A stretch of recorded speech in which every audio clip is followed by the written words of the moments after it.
Salutations, friends, and welcome to Token Minority Report on Unsafe Space. I am your minority, Beverly. Today is Friday, April 8th, 2022. For housekeeping, we have book club that moved dates.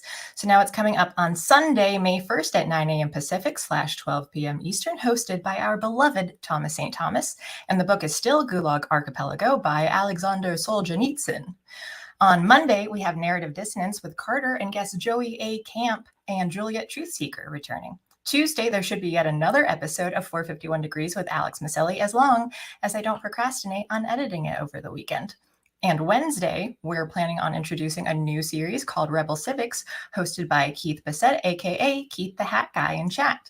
Again, as long as I finish editing it this weekend. It's the opening credits that are giving me some trubs.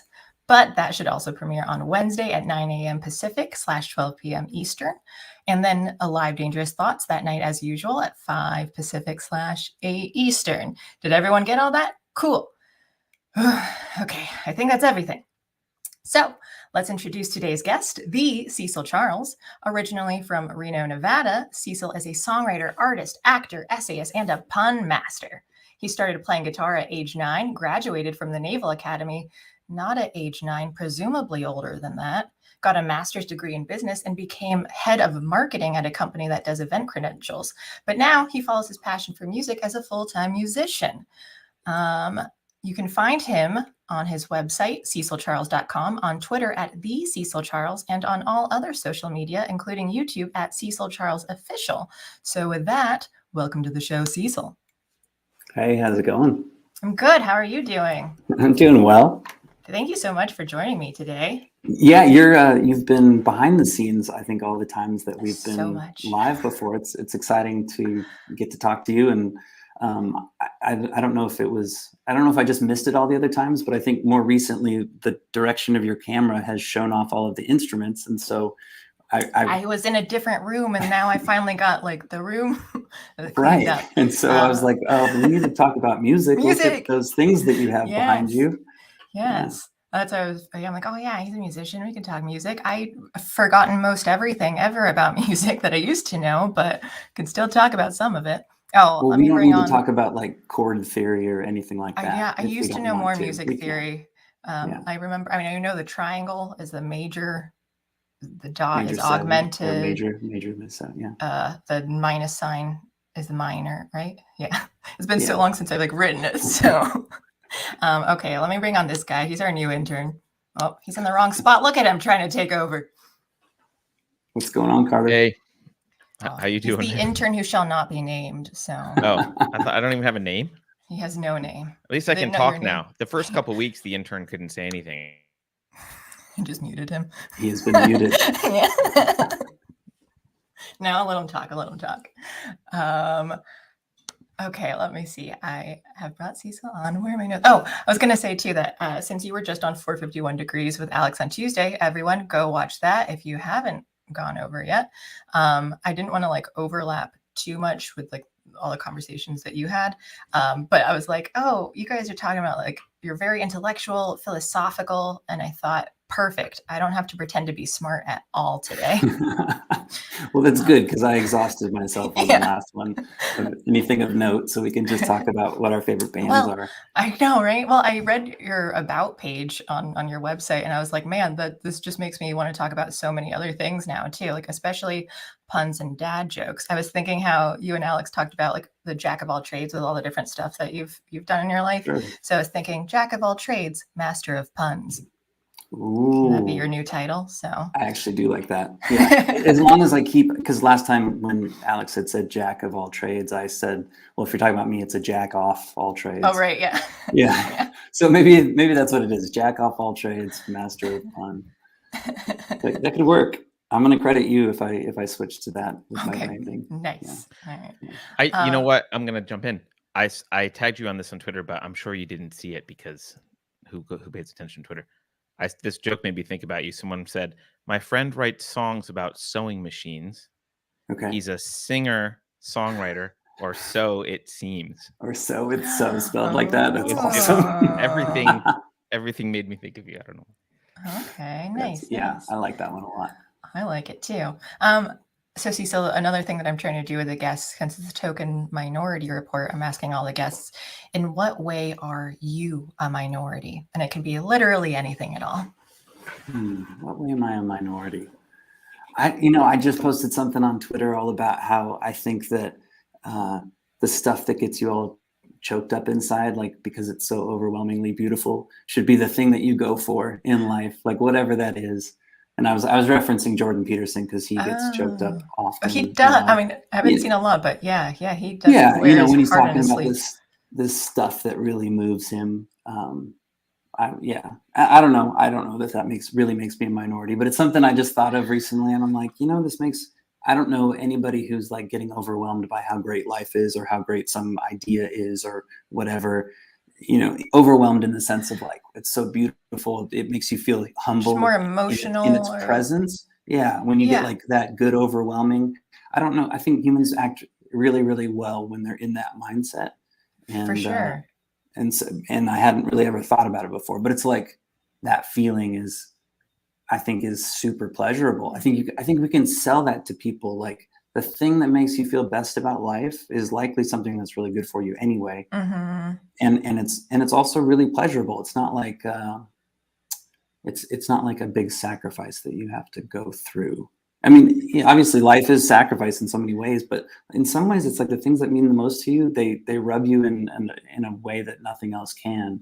And so it's like, that's a pleasure that you really can't get through other things. Right. And I think people too are it's a lot easier to react, emotionally, when it's like you're upset about something. So then, right. and it's harder to like be grateful, or like when the good things happen, it can be harder to like, oh, I want to have that same emotion just on the other side and find those pleasures though too. And it varies for me. Like, yeah, I think I tend to not be the most emotive person. I remember a lot of people call me a robot in a lot of ways. So, but it varies though. Like I get really, sometimes I try not to be too emotional about stuff because I don't like to react or judge too quickly. But on the flip side, I'll cry at like the heartwarming things on TV, like on a commercial. I'll do like anything that has to do with animals or family and stuff too, like that. I will just immediately cry for like anything fictional. Sure. But, well, I think that says something. I mean, I don't know, and we don't have to get into this topic too much, but I do think that like the fact that people get overwhelmed, they tear up or they choke up in a good way at something beautiful or meaningful. Like to me, that gives me hope about humans. Yeah, it's a white pill, and it kind of like it definitely undermines the cynics. I think the people who you may say there's no meaning in life, but it's like, but you still get moved by stuff. So what do you call that? What is that thing that you're feeling? And again, like from a purely pragmatic point of view, I'm like, that's usually a good, healthy thing that you're experiencing. It's like rarely bad if it's a humble, overwhelming of emotion. It's like rarely a bad thing. So like, why not figure out what that thing is that's moving you so much and go after that, whatever it is. Like try to do that a lot and just see how you live, like what if you do that more? I think just generally too, like that's how I feel about, and anything like your work, your career or something. Like if you're not happy in it, then like why keep doing it? That like maybe you're making a lot of money, but it's just like if you're not enjoying it. So I've always been more like, okay, let me find something that I really would love doing. And then and I don't know if there's ever anything that I'm like, oh, I want to do this forever. Cause I'm like, I like to experience different things. I want to try out other stuff. And so it's hard to say, but I definitely always recommend like, yeah, if you're not happy in what you're doing, like find something, but in a healthy way, like find something that you enjoy. Sure. Well, and I always hope, I mean, to get onto the subject of music and art and whatnot, like I always hope that the people who are doing some form of art, whatever it is, are feeling something akin to what I get to feel when I write music, or if I'm like in a flow state, if I'm like in the zone when I'm playing in front of people, it can be overwhelmingly amazing, like how good it can feel. And it's not, I don't know, it's not like a I'm so great feeling. It's like, wow, this is just beautiful. Like this is so cool to feel like my whole essence is on the path of making something, and the stuff that I'm singing, like the way that I'm singing or the way that I'm playing this song that I played 100 times before, like in moments, and it's not all the time at all. Like I mean, shit, it'll be like 30 seconds out of a song sometimes. And that's like the only little nugget of that feeling that I get for a whole 3-hour set. But the fact that it's there and the fact that I've had it and the fact that I have it consistently, it makes it all worthwhile. It just, you know, and I've always thought music was beautiful anyway. And so then there's this thing when you're an artist and you start to get to tap into the thing that makes you happy, you know, because you perceive beauty, whatever it is. If you're a painter, you probably love looking at paintings, and you've looked at paintings all your life, or art form, and you get that feeling that you're resonating with that beautiful thing. And then to be the person who's creating that beautiful thing, which then makes you resonate with it. It's a really, I just feel very lucky. And so like, I feel like a lot of what I've been thinking about recently is trying to really identify like what I'm getting out of those experiences and how other people might have similar experiences. Cause it's not like everybody's going to have that experience playing guitar in front of people. Like I can't be like, hey, let's adopt this new religion where we all play guitar in front of people. And like, that's how you get your flow state. And that's how you get a fun religion. In touch with God, you know, like it doesn't, everybody is different. So for me, it's more like, what if you just try to pay attention to what makes you feel that feeling? And I think people know, like there's that, it's a good feeling. It's not overwhelmed by like, my life is terrible and I'm like crying, telling you how bad it is. It's not that feeling. I mean, and everybody has that feeling too, but like, it's something else. It's this, wow, like, oh man, it's so pretty. Like, it's so beautiful, this moment that I'm experiencing, and I'm feeling it through my whole body. And even, like I said, even if that happens for me, like 30 seconds out of a 3-hour gig, it's worth it, where I'm just like, I'm just doing this a lot. I keep doing this. I like how perceptive you are. I mean, just, you know, most people go through life like it's hard to like pay attention to like every moment that you have too. So then you don't like, and you just like, oh, that moment passed. I wasn't really in the moment. Like that's a thing for improv. Like I did improv in Chicago, and the biggest thing is like be in the moment. Because when you're too busy trying to like go ahead or like prepare what you're going to say, you're missing everything else that's going on right now that you know would have a lot of fun stuff to do. So I think it's nice. And I think that's something too that we have to remind ourselves of, like, hey, sometimes you need to just pay more attention to like what's going on right now. And I like that that's such a, I don't know how conscious, but or subconscious thing that you just automatically do. But I think that's really nice that you recognize that all. Okay, I don't even know how it works. I mean, to be very honest, it's been like, okay, I recognize that it happens in these situations. So what if I just put myself back in this situation often? And like, you know, from a standpoint of, I'm an artist, I like to write songs, I like to perform the songs in front of people. I mean, it's all on that path anyway, a path that I already value. It's not like I'm saying, man, I wish I could be a songwriter, but the moments where I feel like my flow state or my joy or my being in touch with God are when I'm, you know, in a field looking at flowers, such that those two things are so separate. And it might be hard to say, like, how do I get that state while also pursuing this thing that's important to me, this career. And again, I mean, people have all sorts of careers, and I can't sit here and say like you have to get in touch with God through your career. Like that's just, nobody could expect that of everybody. Right. But all I'm saying is like, I think people know when they're moved by something, and I think we need to encourage people to say, okay, that's telling you something. Whatever it is, it's telling you something, and it's definitely not something bad. It doesn't make you feel jealous or resentful or hateful toward life. It's like a good feeling, and it's usually involved with something healthy. That's not like you taking something from somebody else or necessarily winning over, you know, beating other people. It may be you winning in a football game or something like that, but the feeling that you're getting is rarely because somebody else is less. It's because you're moved by the meaning of the moment. And I think we can all benefit from that. And I think we can all like lean into that. And the cool thing is like that's not me telling anybody to do anything specifically, because I don't know what their moment is. And I don't know what their little like touchstone is, the thing that gives them that feeling. But I think we can at least just be honest with ourselves about what it is that really gets us going, and like try to do that more. Yeah. And obviously music does that a lot for you. And I do want to talk more about that with you. I want to know what that instrument is behind you. Is that a keytar? Which one? Yes, it is a keytar. Her name is Epsilon. That's a perfect name for a futuristic instrument. That the brand is Roland AX synth, or maybe Axe synth. Okay. But yeah, so yes. Okay, Epsilon. so I want to jump in with a question before we talk about guitars, because I want to. Oh yeah. Sorry, I'm just curious about this. Do you think, Cecil, that it seems to find that flow state, you need to not have ADHD? You need to be able to have, like, be present in the moment and focus on something for a long time to be able to find what you're looking for.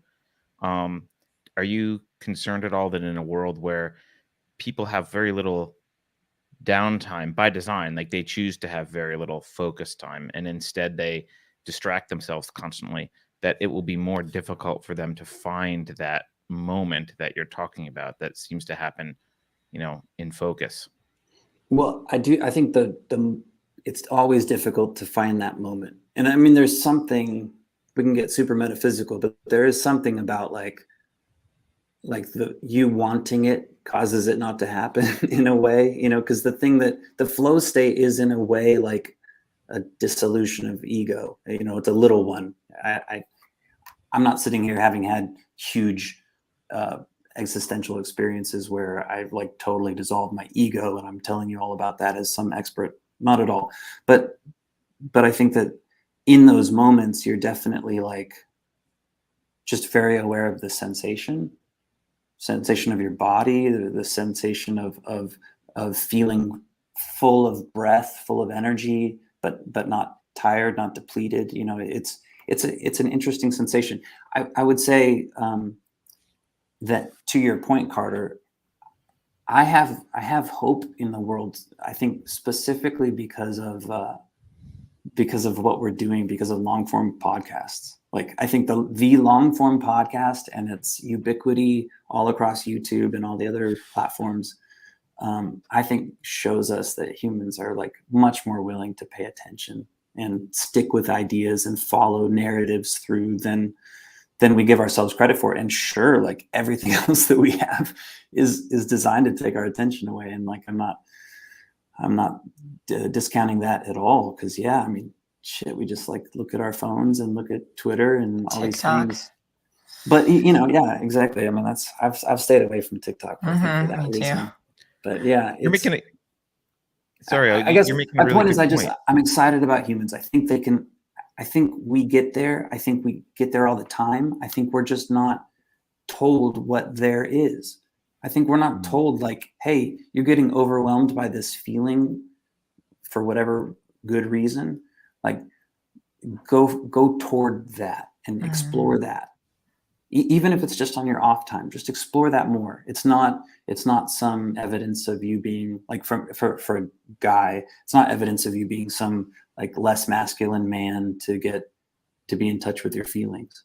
I mean, I think that's a story it's a narrative in our culture that does hold us back. And I think we need to like at least look at that.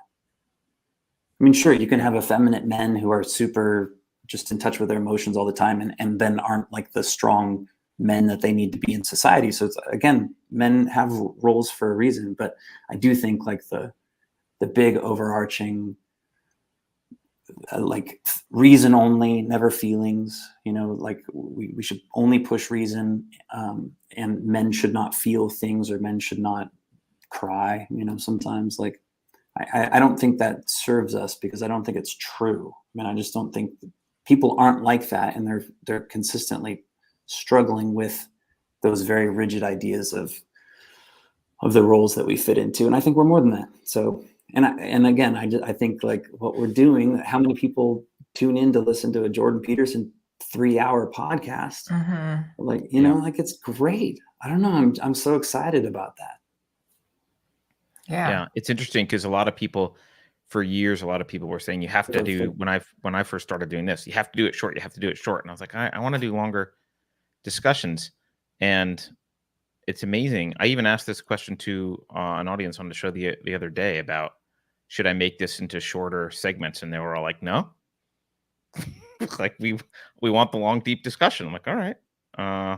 So there is a market, which is, I don't mean that from a financial sense. I just mean like there's a market of attention. Like people do want to watch Jordan Peterson or Joe Rogan or someone of that stature go really, you know, into detail and focus on one particular issue in a way that you can't do in a 5-minute clip. Yeah. Yeah. Well, I mean, it feels in a way like, I mean, I think we all realize that if anybody has ever gone camping, like the act of sitting around a campfire, talking, storytelling, maybe playing music, but everybody's focused on one thing. And I also think like it's really cool because it's like the thing that you're actually focused on is the campfire itself. And like you're looking at the flame while that's like happening, but then you're bringing in everything. So it's like, it's almost like it's hypnotizing you in a really good way. It's focusing you and letting you experience these ideas and these things. Like, I think that's such a, like I said, if you've ever been camping, you know that feels amazing, that's a really cool feeling and likely quite unique in our world. But I do think what we're doing here in things like this or in listening to people talk is kind of like a campfire. Like you're saying, I'm just going to pay attention to what these people are saying, and they're people who I respect. And like, I don't know. I think it's exciting for me. I think humans are doing cool stuff. And like James Lindsay, he just put out a podcast on Benjamin Boyce's podcast last night with Jonathan Pageau. And he was talking, Carter, he was talking a little bit about what you were mentioning about like breaking up his ideas into these little, much more consumable bits, so that if you're trying to really pass information across quickly, you can do it in that way. But I think that Lindsay was talking about this second enlightenment happening right now, that we're in the midst of, experiencing what, you just think about Twitter, the fact, and I've thought about this a lot, like, how do I express this? Twitter is like, we've got all of these ideas, but every time you like something, every time you retweet something, essentially it's you as a conscious being looking at that idea, judging it, saying is it good or bad, and then liking it or retweeting it, like pushing it up for others to see. And the more likes and retweets of things, in my mind, the more people are essentially like distilling from the whole morass of every idea ever, distilling the good ones and pushing those up to the top such that everybody sees them. And of course that can be misused. And of course humans are not perfect. So, we'll retweet 1 million times something that one of the Kardashians says, but at the same time, we're retweeting 1 million times something that, Jordan Peterson says. And, right. and I think that all suggests that there's something very new going on in terms of like idea processing, or like idea, what's the word that I'm looking like? The distillation of human thought. And we're all doing it together, like at the same time. I think it's, I don't know. It's an interesting place, and it feels like I get my hope because so many people are doing that consistently, and because it feels like what we're actually fighting, we're in a battle of ideas. And so like the only way for us to get through this battle of ideas is to talk about it all the time.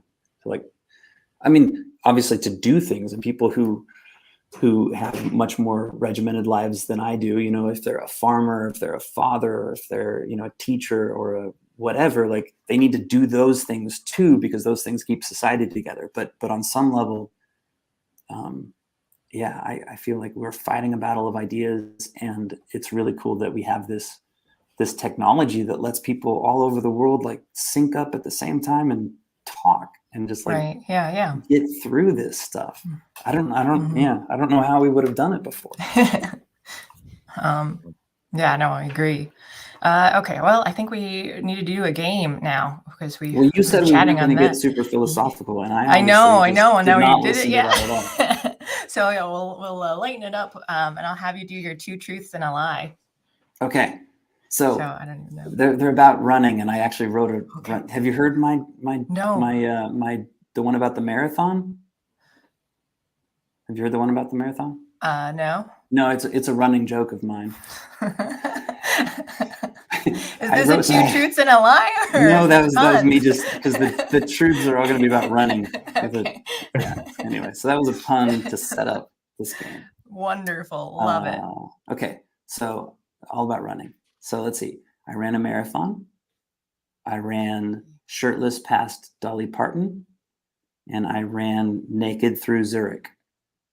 You ran a marathon. You ran shirtless past Dolly Parton, and you've run naked in Zurich. Okay. Wow. Two truths and one of them is a lie. Dolly, I feel it. Well, I don't know how much you've traveled. Dolly Parton seems like someone you might have come across when you lived in Nashville. She might have been around, but a marathon, that seems like the most obvious one that would be true, but maybe that's a lot of running. Then you just aren't a big runner. Like, I don't know enough about you and whether you've run or not. I like how much thought you're putting into this. Yeah. You sound like Vicini from The Princess Bride. Yeah.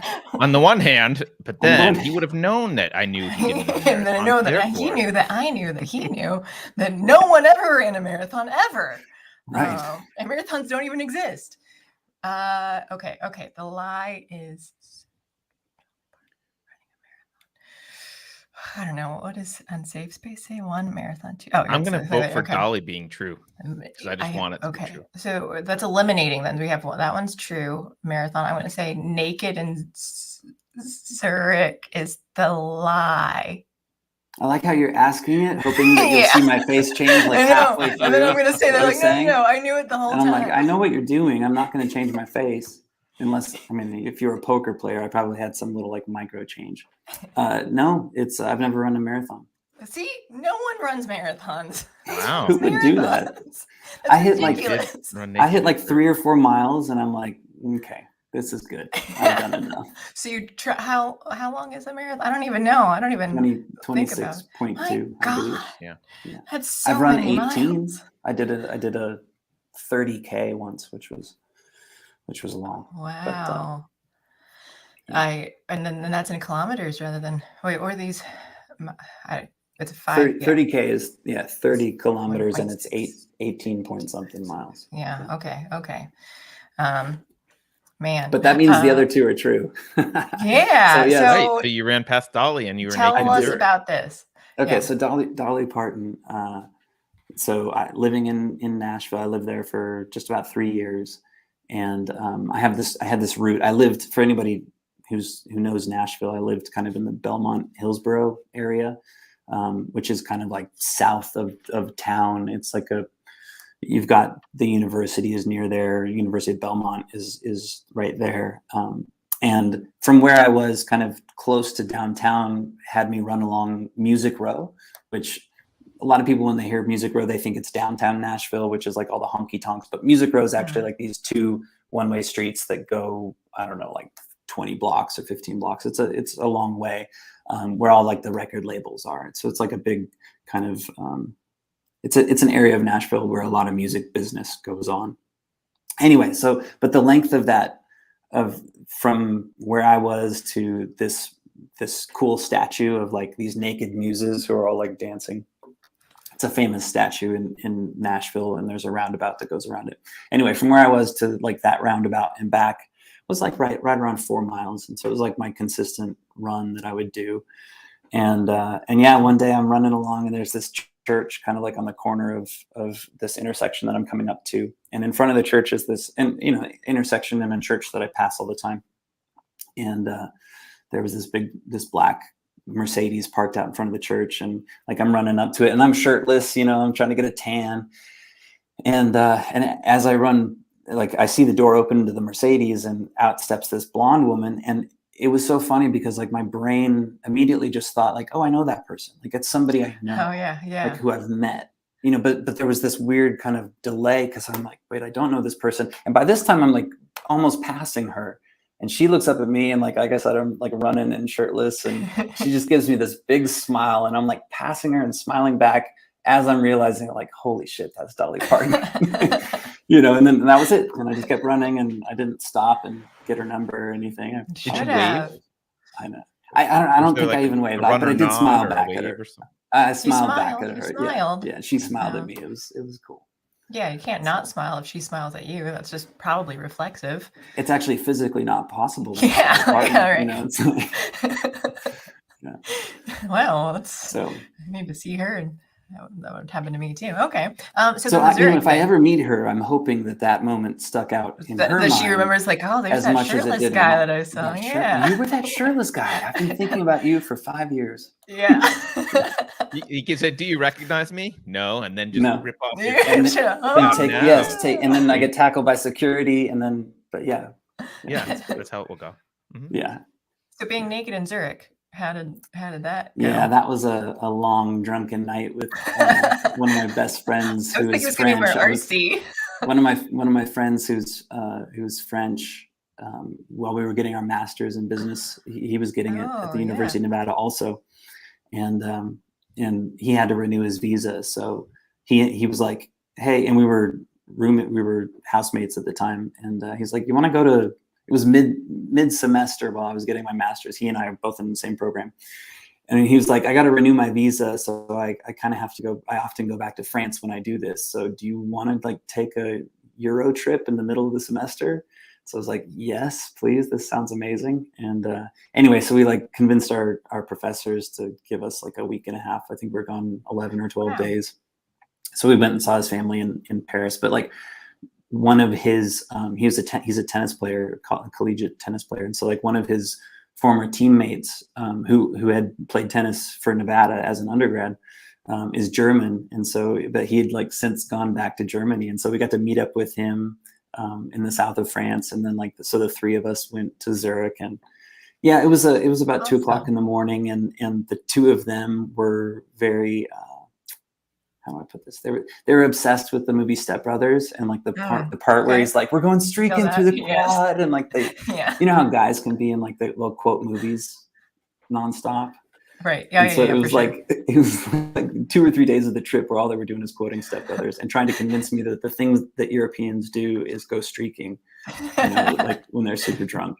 I'm like, "I don't believe you. I don't believe you." And then all of a sudden, at the end of one night, it was 2 o'clock in the morning, and we were in Zurich, and we all decided to run naked through Zurich for a while. So because Europeans have there's a belief that it's the Americans that like to go running naked in Europe. That's the. Have you heard that before? Is this true? No, I'm just making it up. You're making a joke. Okay. Yeah. They were like, "We know this is what you want to do deep down, Cecil. Come on." Oh, hi, Boston Josh. Welcome. See him in chat. That's okay. Okay. So then the marathon thing. Like I said, I was gonna go with that one, and then I was like, because that's the obvious. All right. Well, then you win this round, Cecil Charles. Wait, you got me. So if this is a game, does that mean that you have two truths and a lie also? No. The game is that I had to get, I guessed wrong, so you get the points. This is all about you. You're going to see if you can win the episode today. Nice. And then you get points, and then there are different rewards and stuff that we've had. I played the melodica on one. I did, for Alex. I still have it sitting on here too. I gave her a creepy love letter that I cut out. Last week we brought in the minority tokens. So now, because it's a token minority report, we got minority tokens that you can. So the points that you get, you can just accumulate and then use them to buy something later. Yeah, at some point. Nice. You can't exchange them. They're not transferable for anywhere else but here. I don't really know what all I'm selling, but if you have ideas, like you can request stuff. I can get out the guitar, or I have a theremin guitar. Too. You have a theremin also? I haven't been able to figure out how to get it to work right though, so it just makes like noise. But that's usually what it makes, right? Yeah, but usually it's like in a better kind of noise and like a musical. Instead, it's not. It's just like I feel like my body must get in the way. I like, am I made of metal or something that like it affects it improperly? So I just have never been able to get it to work. Well, how did you buy it without somebody showing you how it worked?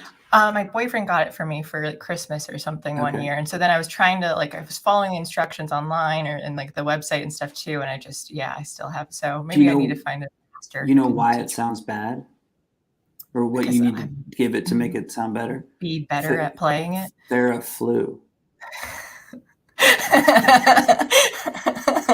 See, this is why I'm better on Twitter, because like I think about what I say. So you don't have to respond immediately. I'm still exactly. laughing. No, I appreciate the attempts though too. Throw them out there. I'm when it comes to puns, I'm very receptive to them. So. Nice.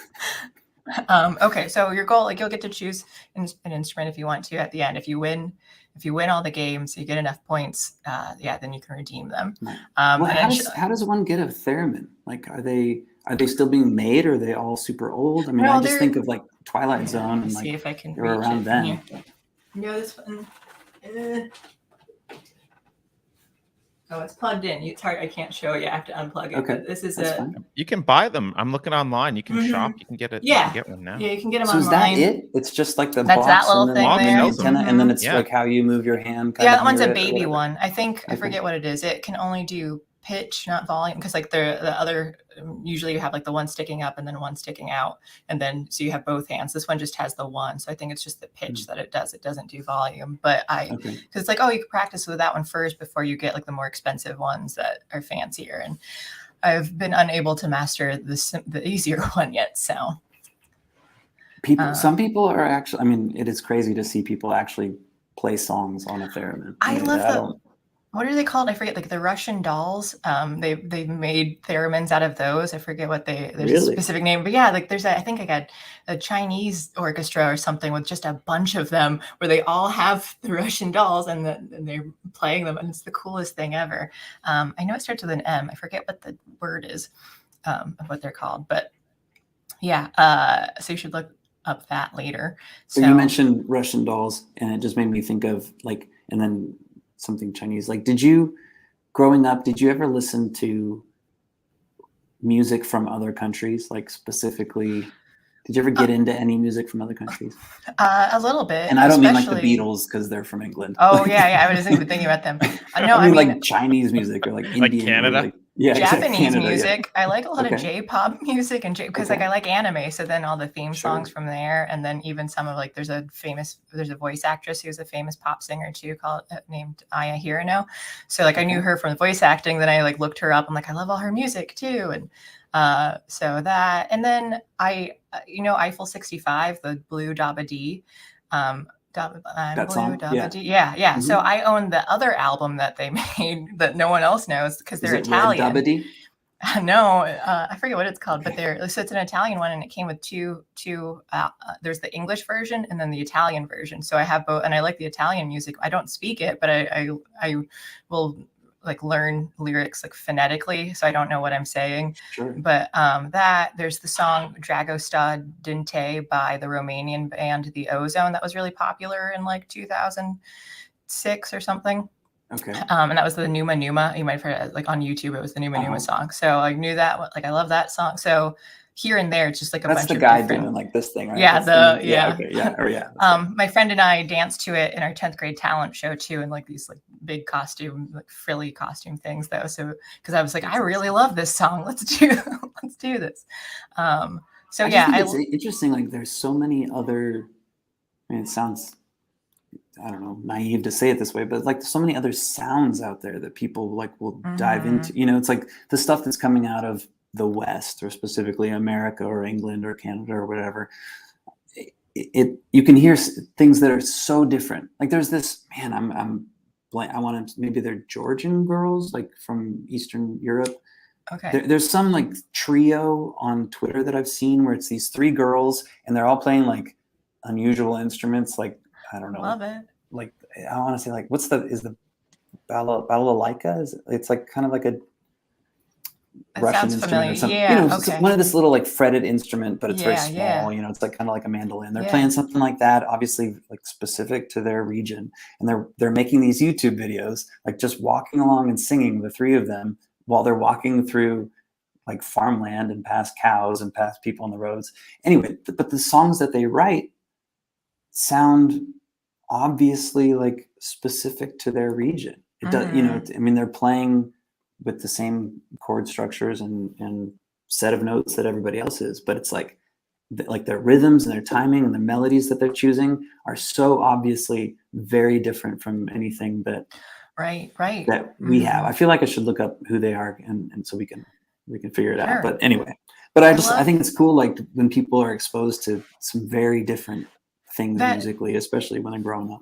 That happened I was in an Uber ride too. And so it was a shared, and everyone had like their headphones on. And then the woman driving, she was like I forget what country she was from. She was from Africa, but then like the music that she was playing, it was something from there too. And I was just happened to be listening to it, and I was asking her, like, I forget how it came up, but I was like, oh, this, and I didn't understand the lyrics at all because they're in a different language. But I'm like, but it does have this, like, it sounds like spiritual. It has, and she's like, yes, like, yeah, it is. And because you can just kind of, one thing I like, even though like the cultures differ and like this, there's something that can be universal in music too, where like you can kind of understand like what it's about, though, that like despite how different the sounds might be in the languages, that yeah, I guess I love like the universality of music. Well, and what do you think about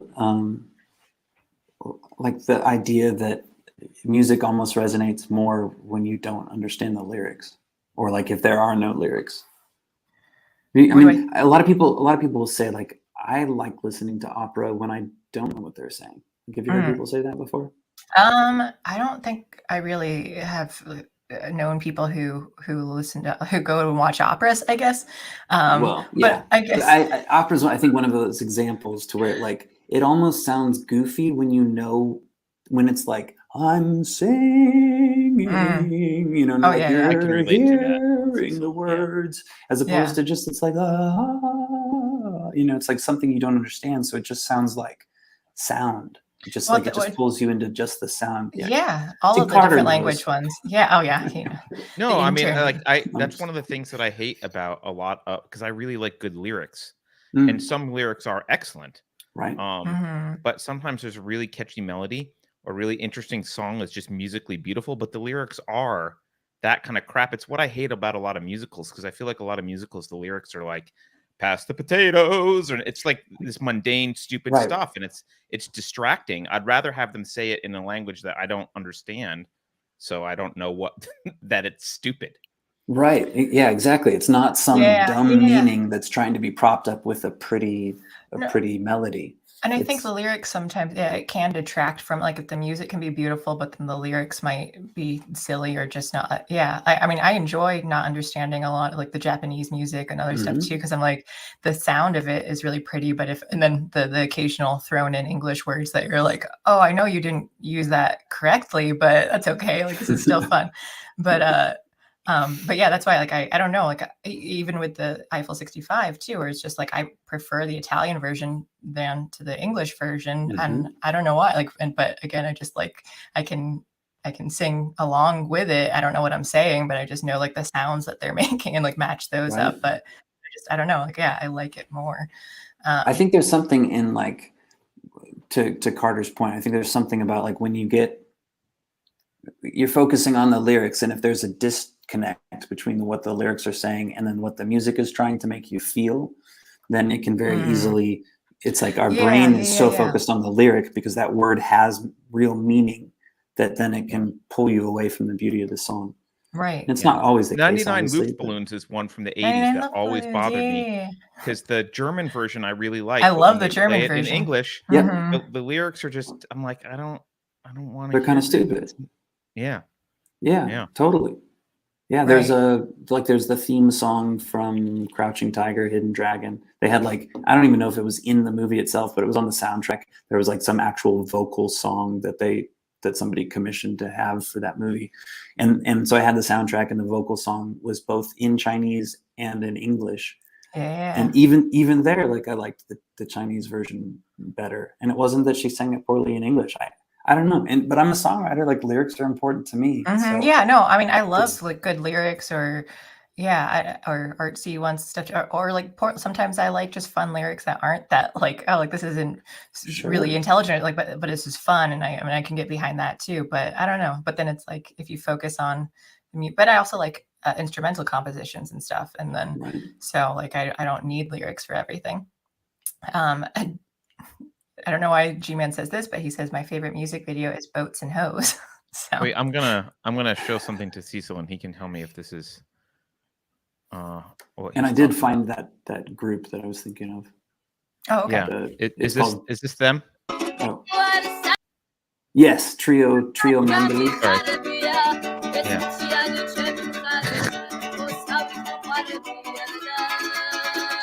I want that. They'll hit some really intricate harmonies, so keep it going till they all sing.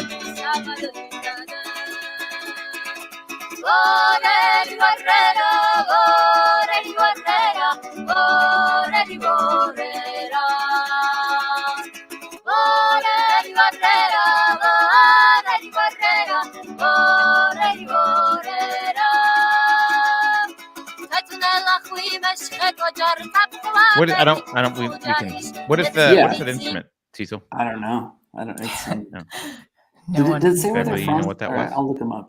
I have their thing here. Where are they from? They're big on YouTube. Georgia. I mean, they have 1.23 million subscribers on YouTube. Wow. Wowzers. You said they're Georgian? Georgian, yeah. Hence the accent, the real Southern accent that you heard from them. Yeah. I thought maybe it was Kentucky, so thank you for pointing that out. Right. Oh, that makes sense. It checks out. But like you heard the melodies and the timing that they chose, like that's very much not a Western sounding thing at all. But that's like they're doing that. That's brand new. I mean, I think they wrote that piece. I think they wrote that song. I don't know. It's cool. I love when they incorporate, you know, like if Western music incorporates other sounds and stuff too, that they try to like blend it in, and so then you get like a mishmash of their styles and It's fun. I mean, I grew up listening to the Beatles, so it was like there's a point in the Beatles evolution around the time of Rubber Soul, I want to say it was, where they started really pulling in, maybe Help had some stuff, but they pulled in all this like Indian influence. They started having sitars in their songs and like, and they added this wholly different thing. And there's a song on Sgt. Pepper's album called Within You, Without You, I believe. And it's a George Harrison song, and George Harrison was like the one who was extra into all the Indian stuff. I mean, they all were to some extent, but he was the one who was like really into it. And anyway, it's a beautiful song. It's all this like tabla drums, and it's cool. It's cool to see when bands do that, especially as you said, they pull stuff in, and that's why I'm such a, I don't know. I scoff when people talk about cultural appropriation. I'm just like as an artist, you want to pull from everything because you want the best thing. You appreciate it. Yeah. And I'm like, I like this. I want to be able to do that too. Like I'm not doing it in a condescending way or trying to lessen it or anything. Like, no, like I want to be a part of it. And Irish music, Boston Josh, Irish music, I don't know how to pronounce it. And Gaelsey is nice too. I forgot. I do love Irish music and like Celtic stuff. And a friend kind of, I need to listen to it more, but then I was like, Celtic metal is pretty cool. And, and I can't think of any bands right now though, but like just stuff that I have listened to online, but any type of Celtic-y, not just metal, but I like the sound of it. I'll put it in our chat. I don't have the chat for YouTube up at the moment, but I'll put it in ours if you want to write it in there. I'll put it up. There's a band called Clonid. Yes, that's one of them. Yeah. Okay. You know them? Okay. Yes. Like I grew up listening to Clonid. Like there was this movie Patriot Games when we were a kid. It was like one of the first Harrison Ford as Jack Ryan. You know, like Jack. The CIA I know of it. I haven't seen it. He played Jack Ryan a couple times in 2 different movies, and the first one was Patriot Games. And in that movie, they feature a Clonid song, and I just remember as a kid, like that Patriot Games is funny because like. I fell in love with that music, Clonid, right? Which is all this like ethereal, beautiful harmonies, like incredible music. If anybody hasn't heard it, like check out Clonid, beautiful stuff. And we should, if we can, I mean, you just played that trio stuff. Are we allowed to play Theme from Harry's game? Copyright one, but whatever. Maybe, but we don't make any money anyway. So it's fine. Yeah, check out Theme from Harry's Game is the title of the song that we should hear. Title name. Oh, it's right here. It's their first. It's their featured. It's their most popular video. It's just fun because I went to the Naval Academy's in that movie, and I was like, "Oh, this looks like such a cool place." I ended up going there, but then I'm also like enamored with the music that I Are you guys seeing this, or am only I no, seeing this? I think only you're seeing. I still see. No, I'm like, why is no one commenting? Okay, hold on. I have to switch the screen share. Wow, great job, intern. Doing swell. Hey, you get what you pay for. That's true. That's true. Careful, we might have to fire you at the end. We'll see. I hear that the interns here have a bad track. Yeah. Only ones with white hats. Yeah. Okay, now we see it.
I don't want to find out that they're singing about Doritos or something. Doritos.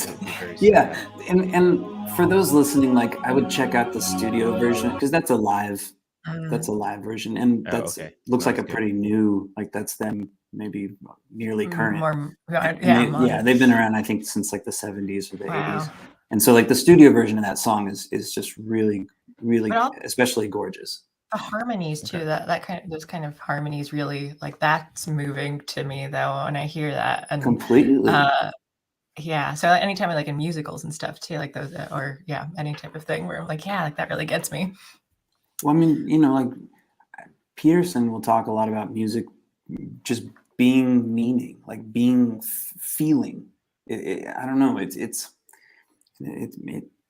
can't say that I can get into it too easily, but there's something magical with music when it's done right. Yeah. And I grew up, like, for me, I grew up listening to harmonies like that, as a kid, like at 7, 8, 9 years old, and like being, even then, not really realizing it, but even then being overwhelmed by just the beauty of it. And so I'm not surprised that like now I'm like approaching 40 and I'm like, I was going to ask how old you were. You look so young.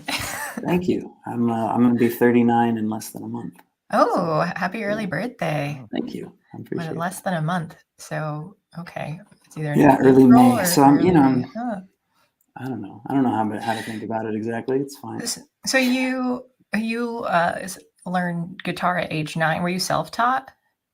Mostly. I mean, so my dad plays guitar and so there were always guitars around the house, and I wouldn't say my dad is like a great guitar player, but a competent guitar player. And he played on his own, like in his little office, with an amplifier, singing. Like I have these memories of he would have a microphone in his amplifier and he'd be like singing Beatles songs. And then at some point, I don't know, I was maybe 11, 12. He started playing in a local, like a 50s, 60s kind of rock and roll band, Reno has this annual event called Hot August Nights, which is a huge car show. It's a big national car show. And all these beautiful, like hot rods and classic cars come from all over the States and all over the world. And so, of course, there are all these like bands that play at all these car, like lots, because it's a car show. So it's like, all these big parking lots is where they're set up, and then bands would be playing there. So my dad, with that band, played there often.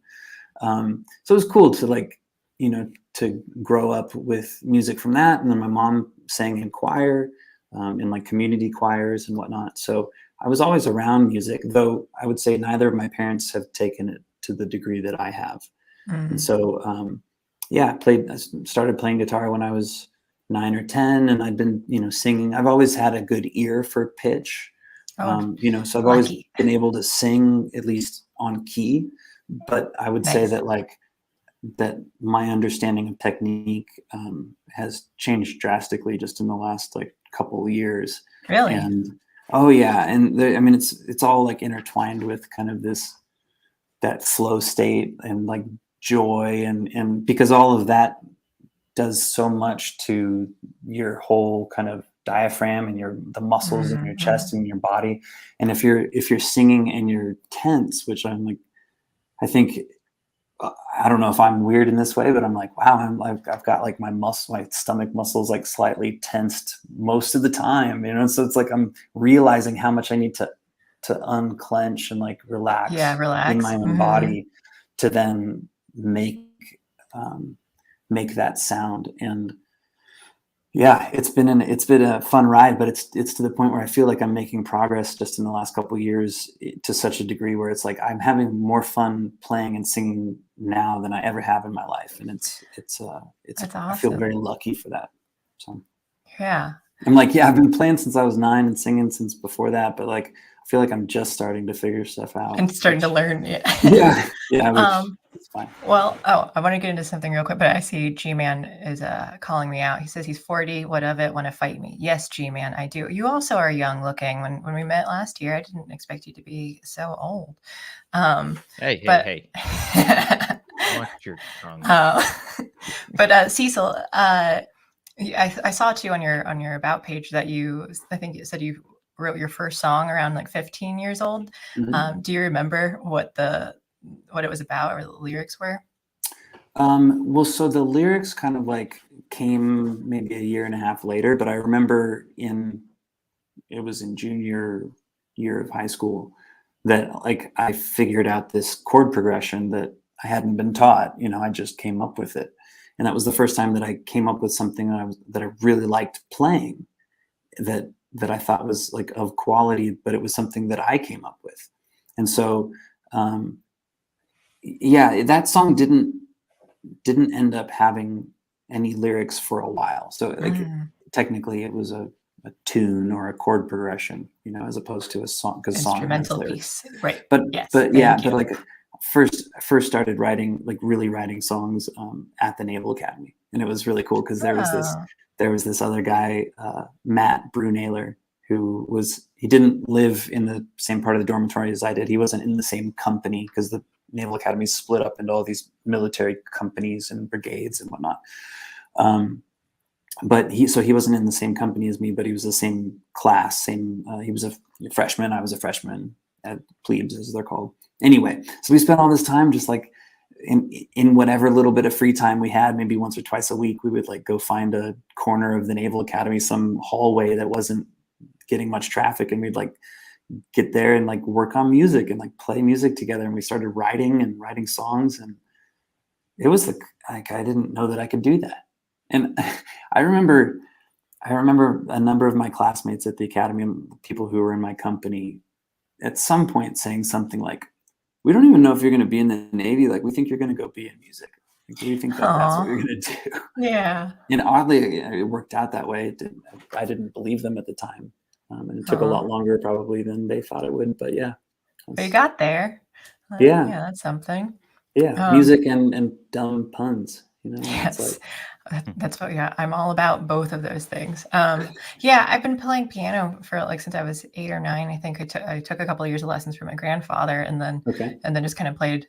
I kind of let it go. Although I writing songs, I think around 13 or something is when I would always just do simple the 4-chord progression of this and just change keys though. It was here's the minor chord and then but it was just easier. I'd switch up rhythm or something on the piano, but it was definitely a way of the getting out the teen angst over the years. So it was a lot of the lyrics of just venting out whatever frustrations that were going on. So because that was just my outlet for things, but never performed it or did anything singing wise though. But I have played piano for the high school chorus. I did that, and that's what really got me a lot better at it too, because I would just do all the accompaniment for all the songs there.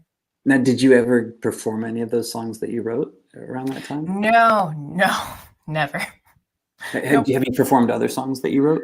No, I mean, the only thing was, I think in college I did a couple YouTube videos on the ukulele, and then I hid those. So I think there's only one left that was just like a joke song, but on the old channel they don't even really use now. But because I'm not a challenge singer. you. I think you need to break out one of those old angsty teenage songs. Oh God, no. Yeah. Oh, the one thing that I did do on ukulele was in a sketch show that I did in Chicago. It was called Zlarf. And it was a song. I played the ukulele, so it was a really cheery tune about how Zlarf, like some sort of demonic god or something, was going to come and get us all. But it was just like a super like fun song, cheery. and yeah. And I can't remember anything specifically about it now, but yes, that's like the only time that I've really like solo performed singing. So I mean, I don't know. It takes a lot. I mean, some people are obviously very naturally gifted, and I have natural gifts for which I'm very thankful. But the singing and performing part for me is one of those things where it's like it has taken the doing of it over and over. And like, I mean, I don't know how many gigs I've had in my life now, but it's somewhere probably between 500 and 1,000, if I had to guess. I mean, I've been playing with a band for years and years, or by myself for years and years, and so I've done a lot, but like, yeah, that just takes, and a lot of people talk about like, I never could figure out how to sing and play at the same time. Like, how do you do that? And I'm like, I don't know how I do that. Like that itself took, like, I don't even really remember that time very well because I was much younger when I figured that out. But like, I do remember it being hard. And I remember like not knowing how it's like when you finally figure out how to like rub your head and pat your stomach at the same time, or vice versa. Like when you finally figure that out, then you just get it. And it's kind of the same thing for singing and playing. I got it. You got it. Yeah. I feel like it's a similar thing. Like there's no way to describe it. You have to tell somebody to like just bash your head against the wall until it finally works. Just don't stop. And that's how I really feel about piano too, though. Cause like I agree with people saying, like the saying goes that like you learn it first, it's easier to learn other instruments. And I believe it though, because like you're not only just using both hands at the same time, but you have the treble and the bass clef. So like you have the same, they're different like languages. Kind of. Yeah. Because like where it's placed up top, for those who don't know music, where it's placed on one part on the top side, then is different if it's in the same spot down below. And so then the people who came up with music, I have to smack them. Why? Like the people who came up with the naming of, I mean, not naming of chords, but specifically like, why do we have 12 notes, but we only use, or is it, 8, 12, 7, 12 notes, but we only have A, B, C, D, E, F, G. Right. So 8 letters that you use. But then, so there are notes in between the A and B, there's the A sharp or B flat, but not between B and C. Just throw that out there. No notes between B and C. Like, why don't you just call them notes 1 through 12? Like, why? I don't. Why use letters? Why? And then to have different staffs, which with different. Like, this is the treble clef, and so this one's a C. But down here, that same position, it's not a C anymore. It's something different. It's like I still always have to say all cows eat grass in my head because like the bass one, I'm like have to like okay, it's automatic sometimes, but yeah, and then I'm like I don't know, like sometimes I'm like how am I reading 2 different things at one time, and then you're also kind of having to read ahead sometimes too. And for me though, like I tend to like I'll practice something enough that I memorize it, so then I don't really even look at them. Sometimes it's just kind of there to like help me reference, but so I'm not a strong sight reader, and I can't play I'm working on playing by ear just very slowly because I have like some books and stuff now. But my thing has always just been like I practice for hours until like, I have muscle memory, and then I just like can play stuff that way. That was always my trick too, was like to memorize. And I'm not a very good sight reader either. And you asked if I was all self-taught. Like I started self-taught, and then I took lessons for a number of years, had some really good teachers, but it wasn't like I ever went to a conservatory or anything for music. I didn't go to school for music, but I'm the same way. It's like, I have gotten to the point where I started to get better at sight reading, to where it like started to click. And then and then I just let it fall away and didn't stay with it. So it's like, I know it can be done, but the lazy part of me is like, you can also just memorize that and you're much better at doing that. Like, as opposed to learning the theory behind it, you know, but it's not good. But you were talking about playing by ear, and I was going to ask you, like, do you ever improvise much? Barely at all. Like when I did improv comedy in Chicago, like, so I did stage work, but then I also started doing the underscore for there's like Tuesday nights the faculty would do stuff at the Second City Theater. So like we took classes there. And so like the faculty would do like their own performances on Tuesday nights, and I volunteered to like do the underscoring for it. So they're not singing, but it was just like, I'm gonna play some ambient music and stuff. And I was like, I don't know what I'm doing. So it was just kind of like figuring it out slowly, and I never got like really good at it, but it was that's the most improvising that I do. Improvisation. And there's something to that about, like, because even as if you play guitar, you often learn like the pentatonic scale, which is like the major scale, but it's just missing a couple notes, and it's very easy to apply the pentatonic scale if you kind of know what key you're in and play things that sound kind of like you're playing solo guitar, like you're playing like lead guitar over something like bluesy riffs and stuff. And so guitar players, myself included, you can get very used to playing kind of rote memorized little licks, like I'm going to bend this note and it always sounds good if I bend it just that way. And so you can get very used to always bending that note and always playing this note and always playing like those 3 notes in a specific order. But the thing that I always knew and haven't done very well, but I think a lot of people know is like the next step is actually just hearing what you want to play, hearing it first, or hearing it and playing it at the same time, but most likely like melodically hearing it first and even singing it. So like a lot of the really good jazz, like I think is it Herbie Hancock? One of the jazz players out there will sing as he's soloing, and he'll sing exactly what he's playing on the solo, which is showing you that like he's coming up melodically with it and making that happen, as opposed to like relying on the fingers to do muscle memory what they're used to doing and like seeing what comes out of that. And I think most guitar players suffer because like we tend to do the muscle memory a lot more than we're like, I hear this note and then we're like, shit, where is that note? Like you got to find that. And then that's what I have to do. You're forcing yourself to use your brain first, but what comes out tends to be so much more interesting. Like if you can rewire what you're doing to where it's like you're thinking of the melody first before you actually put it into the world, what comes out tends to be much prettier than just some rote thing that you normally do. I know you're into jazz, obviously, and you talked about that with Alex not as a too. trained, but I do like jazz. Yeah, that's what like I have. I guess maybe it's like a love-hate relationship with jazz, because like I appreciate it and I like it. It is my weakest genre though. Like I'm so bad because you've got like, you know, the syncopation, you've got all like, and I'm just not. I'm not there. That it messes me up. I volunteered to do.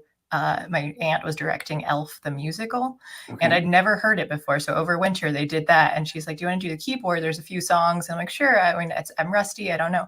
And I got the book, and it was 244 pages of music with a bunch of songs, and I was like, "Holy crap! I'm not prepared." Like I barely played, so I was proud of myself for getting like half of the songs, but I was just like, this is too much. And the woman who initially was going to do it was able to come back and do it too. So we split it up. I did like the keyboard 2 part, and then did some of the main songs too. So it was really nice to be able to do that. But because it ended up all being jazzy songs, and I was like, had no idea what this music was going to be. I'd never listened to it. And I agreed, and I really loved it, and it was fun to learn, but it's just, it's so tough for me. And even in my high school too, like any of the jazzy ones, like I enjoyed them, but like the rhythm and stuff too, I'm like, that my brain, like I just, this isn't how like my body responds. Like, I don't know. I don't mesh well.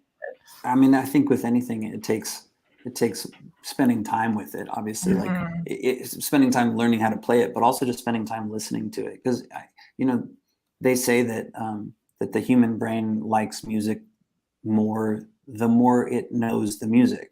So like the more you are familiar with a song or a piece of music, the more you tend to enjoy it. And it has to do with the fact that you're like anticipating the note that's about to come, and then it's given to you, because like your brain knows where the melody is going, and then your ear hears it. Your brain knows where it's going before it gets there, and then the ear hears it. And there's something in that like expectation and deliverance that is very pleasing to the human brain. Yeah. And so, I mean, I would just say like if you can find some types of jazz that you like and just like spend a good amount of time listening to them, because it's like jazz follows, not always, but often, certain chord progressions that bring it back around. There's this 2-5-1 progression that's very common as like the resolution for jazz. We play the 2 chord and then the 5 chord, and then you resolve on the 1. And so that's much more common. So even if you just like know that that's like a little jazz hook or like a little signature thing that jazz players do often, then you can like tune in and listen to lots of jazz songs. And again, not every jazz song has that, but at least the ones that do, you're like, oh yeah, I know what they're doing. That's cool.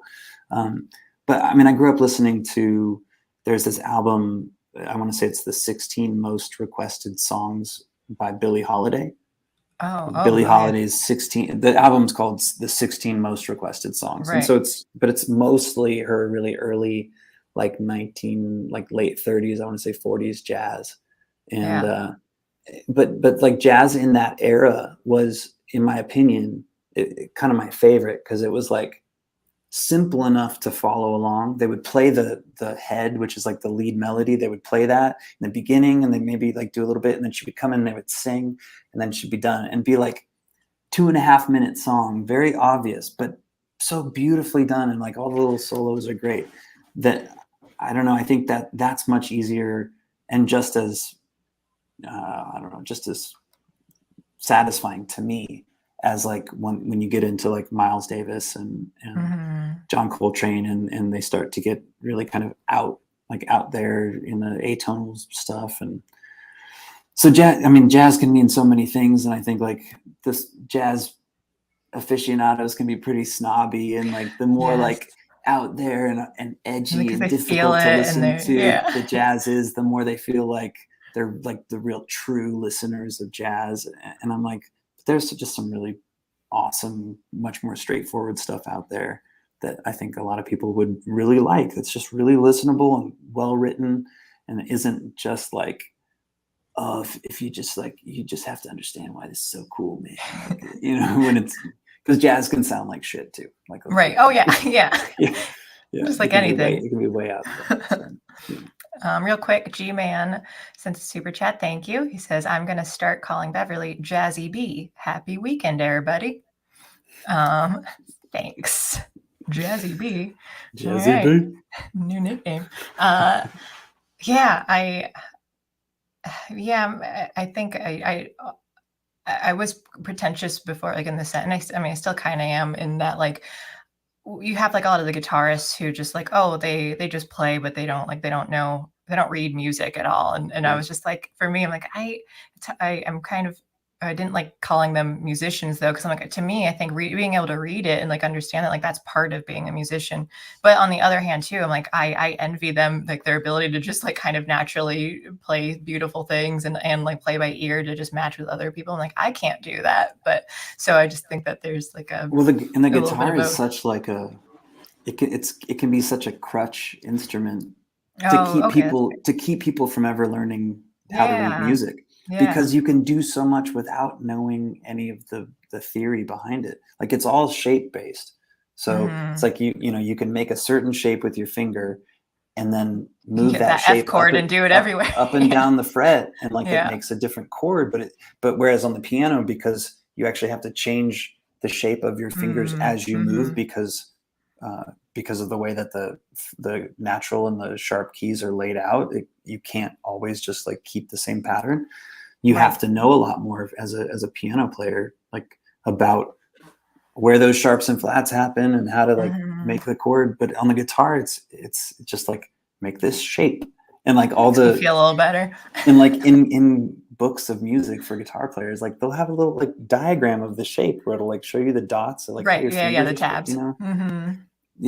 Yeah. Well, tab is where it's like showing you're you the strings and which fret it's on. Notes. But it'll show you like this diagram. I'll have to send you a picture. But it's like a diagram of the chord shape and showing you what to do. And then all you're doing on the other hand is just like all you have to do to make it sound okay is just strum. Like it may not sound perfect, but like you can just play that chord and just strum it. And so like guitar players have it easy. Rhythms are hard for me though too, where I'm like, I always end up playing the same. I can't think of what I do. Dun, dun, dun, dun, dun. Like I always end up doing the same things, even if I'm trying different chords. I'm like, this is just like the one rhythm that my hand naturally does. So then I'm like, I need to learn other like go down, down, up, and do something different. But I'm just like, but I like this one. This one's just natural. Yeah, I think guitar players have it easy, but at the same time, I'm like, that means a lot of people play music like around a campfire or like in a dorm room. Like, so I can't be, and it got me like, I'm one of those people who you would look down your nose at, like, because I can like play guitar, but I can't read music very well. And well, you read some that I think I do, but my point is like I can do a lot without really reading music at all. Oh yeah, but like I said, and this was more so beforehand. Like now, I appreciate their ability more too, though, because it's like I can't do what you do either, and but I also just think it was the people who were unwilling, like they didn't want to try, and I think like if you. I think just having that interest of like learning the other parts that encompass music, though, I think that is important. And then when you're just like, oh, because like I want to play by ear and I want these, like but I need to like practice that more and do, and I'm interested in training for those things. But I always appreciate people who like have to work for any, not just music, but just generally, like we're like, oh, they've worked hard, they practiced this a lot, like they weren't just like totally naturally gifted. And that's what the woman who played the piano, like the one that ended up taking over, she was just like, oh, I'm a natural sight reader, so she didn't really have to practice things too much though, or she could like simplify it enough that it worked. And I was like, how do you do that? Just, I don't know. I mean, I don't know anybody who's a natural. I mean, maybe people are natural sight readers, but it's a weird language. I mean, you're talking about music as a language in the sense that it's like notes on a staff. It's weird because in my mind, like when a normal human being learns an actual language, firstly, they're mostly immersed in it. Like as growing up as a child, you're immersed with the sound of everybody else talking to you. In every moment, it's obvious, like they may say a certain sound and hand you a cup, and that sound is cup, and they hand it to you, and like you're putting that all together immediately. Whereas music is like, it's naming a symbol on a page, but then the name isn't the sound. You know, the name is just the name. And then you have to then put that onto an instrument. And sometimes on this instrument, it's here, but on that other instrument over there, which is a different instrument, then that thing you just read is played in a totally different way. Like music, yeah. And then add on top of that all the crap that they did with the 12 notes, but only the 8 letters and all of that. It's just like, Jesus, people, why'd you make it so difficult? And then there's even more so, you know, the piano doesn't get, like there's the sounds in between those ones too that like other instruments can get to, but like piano can't. And yeah.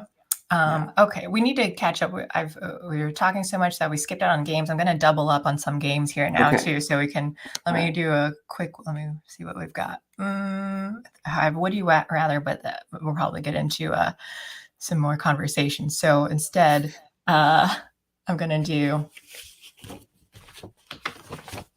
Thank you for having me on this show, by the way. I do want to say that. Oh yeah, no, thank you. I just feel like, you know, this music guy who a couple of years ago was like, I need to get back on Twitter. I need to get on Twitter for the first time because the world is falling to shit and I need to understand what's going on. And Twitter will save the world. And yeah, well, it might.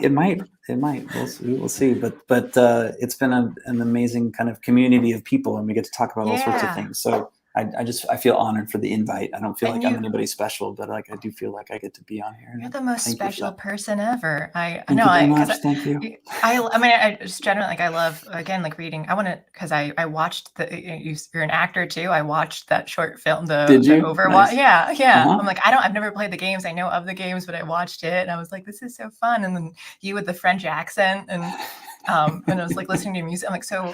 I think I relate to you because like I have a bunch of different interests as well, though. I'm like, oh, I have to dabble in a little bit of everything. And so definitely kind of have like a jack of all trades vibe where I have mastered absolutely nothing, where I'm just kind of like, I dabble, and even instruments too, where I'm like, yeah, I play a little guitar, I play a little mandolin, and but like I will stop playing for a long time and then forget everything and have to like relearn and all that. So oh man, there's something like, I don't know if you've gotten to this before, but where you taught or you've come up with something, like you've created a song, you've written something, and then like, oh no, you cut out. Like what? And then years later, can you repeat I was just going to say, you cut out for a second. Yeah. All I was going to say is the concept of recording, like making a piece of music, and then a few years later, like you realize you haven't played it in 2 years and you don't remember how to play it.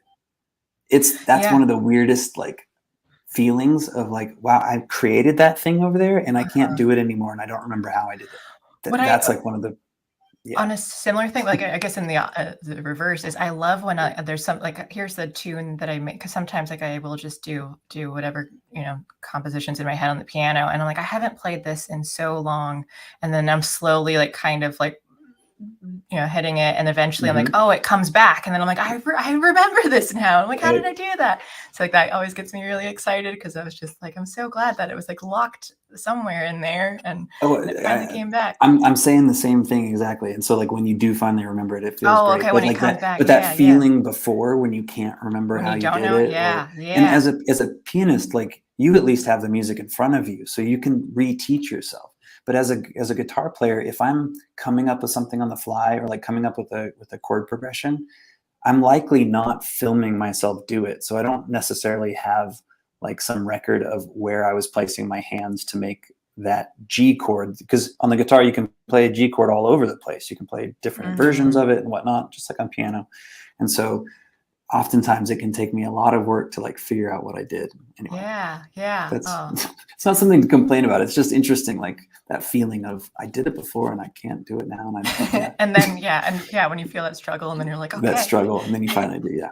All right, so we're gonna do a quick Cards Against Humanity thing. I've got so you have to guess the right answer to this. I'm gonna give you like what the word, the phrase is, and then you choose the right one out of 4 options. And oh, hi, John Delarose. Welcome. Okay, so your phrase is blank, good to the last drop. I don't think it's good when you say good to the last drop. I don't think that works. Well, we're going to find out. I don't even remember what these answers are. A, Go-Gurt. Okay. Good to the last drop. B, a bucket of fish heads. Good to the last drop. C, overcompensation. Good to the last drop. Or D, Morgan Freeman's voice. Good to the last drop. So you go ahead. I was going to say you got Go-Gurt, a bucket of fish heads, overcompensation, and Morgan Freeman's voice. I think my favorites are the fish heads and Morgan Freeman. Okay, you gotta choose just one. But I'm gonna go with Morgan Freeman. That's correct. Nice. So you get 5 points for that, for choosing the right answer. Hint, any of them would have been right. I was going to say, were you going to say that is correct after any? Yeah, any of them. I mean, that's the one I would have chosen. You'll never know. But like anything would have been right. What is, I was thinking about this recently. What is that logic game where you have like people who always lie and people who always tell the truth, and you have to like figure out what question in the you road, have. Two brothers. The riddle? Yeah, how does that, do you remember that at all? Riddle? Yeah, I can tell the riddle. I've heard like different. Yeah. Do you want to hear the riddle? Yeah, please. Go ahead. This moment just made me think of it, about if she's lying or if she's telling the truth. You're on a journey. I don't remember what your destination is, but let's say you have to get to return the ring to the Mordor volcano or whatever. And you reach a fork in the road, and there's a house at the fork in the road, and you know through magic somehow that there are 2 twin brothers that live in this house alone. One of them always tells the truth, and the other one always lies. And you don't know which one will answer the door, and you have a chance to ask one question. They both know which the right way is. You have to choose between going down the right side or the left side of this road. They both know the correct way. One of them will lie, and one of them will tell the truth always. Okay. You knock on the door. You don't know which one answers. You get one question. What's the question? And That's the riddle. Yeah, and I half remember the answer. It has to do with asking what the other guy would say. Is something like that? Like what would your other so if brother you say, say? what would your brother, which way would your brother tell me to go? And then you go the other way. And you always go the opposite. The key in thinking about it lies in, because you don't know which one's going to answer the door, you have to make sure that your question incorporates both answers. So sure. If you ask the truthful guy, what would your brother tell me? The truthful guy will truthfully tell you that his brother would lie, right? He'll tell you the lie because that's what his brother would say. And the lying guy knows his brother would tell you the truth, but he'll lie to you and he'll lie. Tell you the wrong way. So you get the wrong answer regardless, and then you just go the other way. So you force the wrong answer regardless, and you take the opposite. Yeah. You could also phrase the question to force the right answer regardless, but whatever. As long as the question's got both of their answers canceling each other out, you're safe. Well, it sounds like this is the new game for your show. I love when I was a kid. I had these little books of those riddles. I loved those riddles. They're cool. I ate them up. All right, here's a riddle. The only one that I ever remember. Let me see. What is it? There are 3 words in the English language. 2 words are hungry and angry. What is the 3rd word in the English language?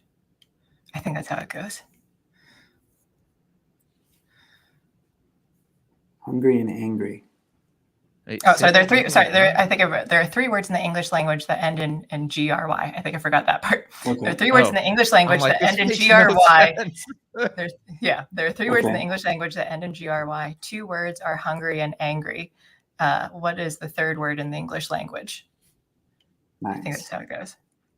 What is the 3rd word in the English language? I feel like you're trying to make something where the 3rd word is language or something like. That's it. Yeah. No, that's because it's you're supposed to take out the there are just 2 words that are here. So that's the only one I learned that. My favorite. Have you seen the one with all the words "had" in the middle? I have to do that visually. I don't know. I'll next time I'll bring it visually. I can't I'll ruin it if I try and do. You can't do it verbally. But that's one of my other favorite ones. You'll like it because it's I think I gave it to you once because you're the grammar Nazi and the punctuation Nazi. I think I gave it to you. Oh, yes. Yeah. Okay. Yeah. All right. That one was difficult. Yeah. Okay. It was just he's saying the middle as in like a sentence. So then you had to figure out where the commas were that it had I had. Yeah. Okay. Yeah. That was challenging. Okay. We're going to do this other one. We'll do a would you rather now. So we'll see. Oh boy, these always get dark. Oh yeah, I tried to. I was trying not to get too. We'll see what happens because I think these ones are lighter. I was trying to do it more to you, and they were music-y. Would you rather be a guitar or a piano? I'd rather be a guitar or piano. I'd probably rather be a guitar because then I get to go a lot of places. Oh, that's a good answer. I didn't think about that. Yeah, the poor piano could never really travel. That's one thing too. And I don't have a foot fetish. I mean, if I did, then the piano definitely. It's use that foot on me, But you use both feet too. Use both feet. Pedals. Yeah. I feel bad now. I feel bad for this. Did get dark because I feel bad for pianos not getting to travel around and do things. So sad. A guitar can. I mean, you can have a keyboard like mine. It's a full size, but I've got a case and stuff, and it's wheels, so I can technically. But okay, no, that's a good answer. A keytar is the answer. Yes. Yeah. Oh, obviously, yeah. That wasn't an option though. You had to choose between. So I guess between a keytar and a guitar, which one would you choose? Ooh. Oh man. Let's be honest. Keytar is about the goofiest looking instrument I've ever seen in my life. Goofy? It's amazing. I don't know if that's the right word. You keep using that word. I don't know if it means what you think it means. She's so sleek and future. This is what the future looks like. Now, have you played the keytar out? Have you performed with it? I think when at least in the comedy stuff in Chicago, I can't remember if I pitched it in a scene. So when we were doing the shows, we'd come up I don't know if it actually made it into a show, or if it was just among the people. And but never it was a as big like show. a consistent instrument that you've played out. No, yeah. I think the only time this one has was when I lent it out to a friend there who they did like a rock opera or something, and had it. And then she never returned my the adapter to the plug, so I only have it on batteries now. No. But yeah, well, I I was was going like, to I'm say, never because lending out again. if you had played it out, then I think you definitely have bigger balls than me. Like, and I'm not a biologist, but you definitely not a biologist. Right. So I mean, it has been on a stage. I can't remember if it was on like an actual show or if it was just during the rehearsals or something too. But like it was like 50 people who were doing the show, so it was kind of a performance. That's awesome. But and there were bands in the 80s, right, that had guitars. Oh yeah, and they were much smaller too. Like this one's a larger one, but the 80s ones were like dinkier sized, and this one's not even the newest one. They've got the Roland Axe Edge now that makes it looks even sleeker, and there's like a black version of it too. So and that looks awesome. Pretty cool. It's like black and red. So my band back in Reno, the Pretty Unknown, they've had a trumpet player, really great. Had a couple of horn players who were all great, but like the trumpet player every once in a while would have this like a mini keyboard, but it was attached to like a kazoo kind of thing. Or have you ever seen that? And he's like playing almost like Does a it keyboard. Sound like an accordion? God, it was not a great sound. It was kind of a kazoo, accordion sound. Is that called a melodica? Yeah, hang on, I have to unplug. Okay. Yes, we get to see this. Yes, it's this thing. What is this? I don't know how these go in. Does it look like this? Yeah, I'm pretty sure it was exactly that. So can you play this? Yeah. Yes. I lost the mouthpiece. I lost the mouthpiece that like there was one that was just here and it disappeared, so I only have the longer one. Okay. But it's sticky. That's so awesome.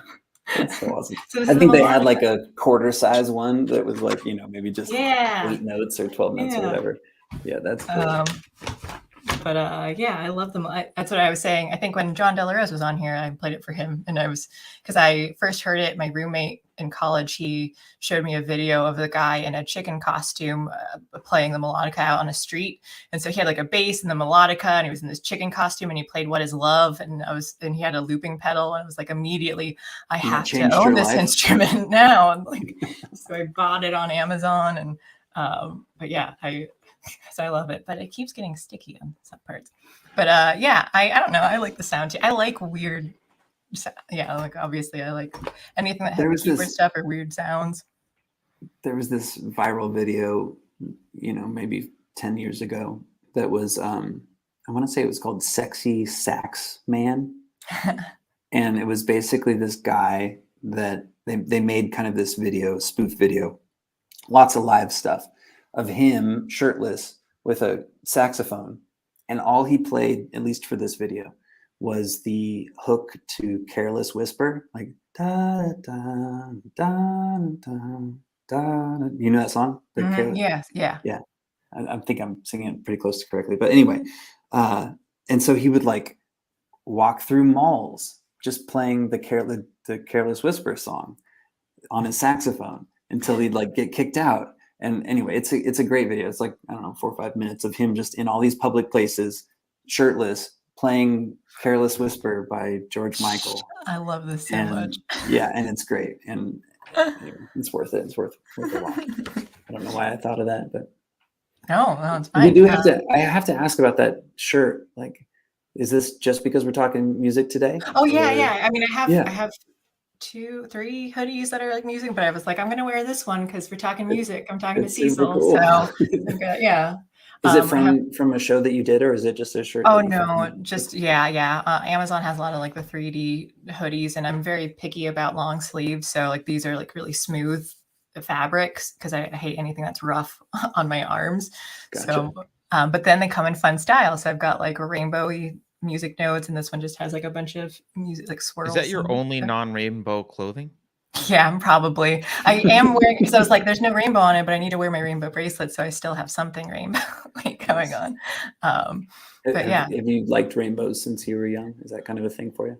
Yeah, it became more prominent, I think, in college for some. I don't know why. Like I've always, because like, purple was always my favorite color, and then as I got older, I was like, why choose just one color when I can choose all of them?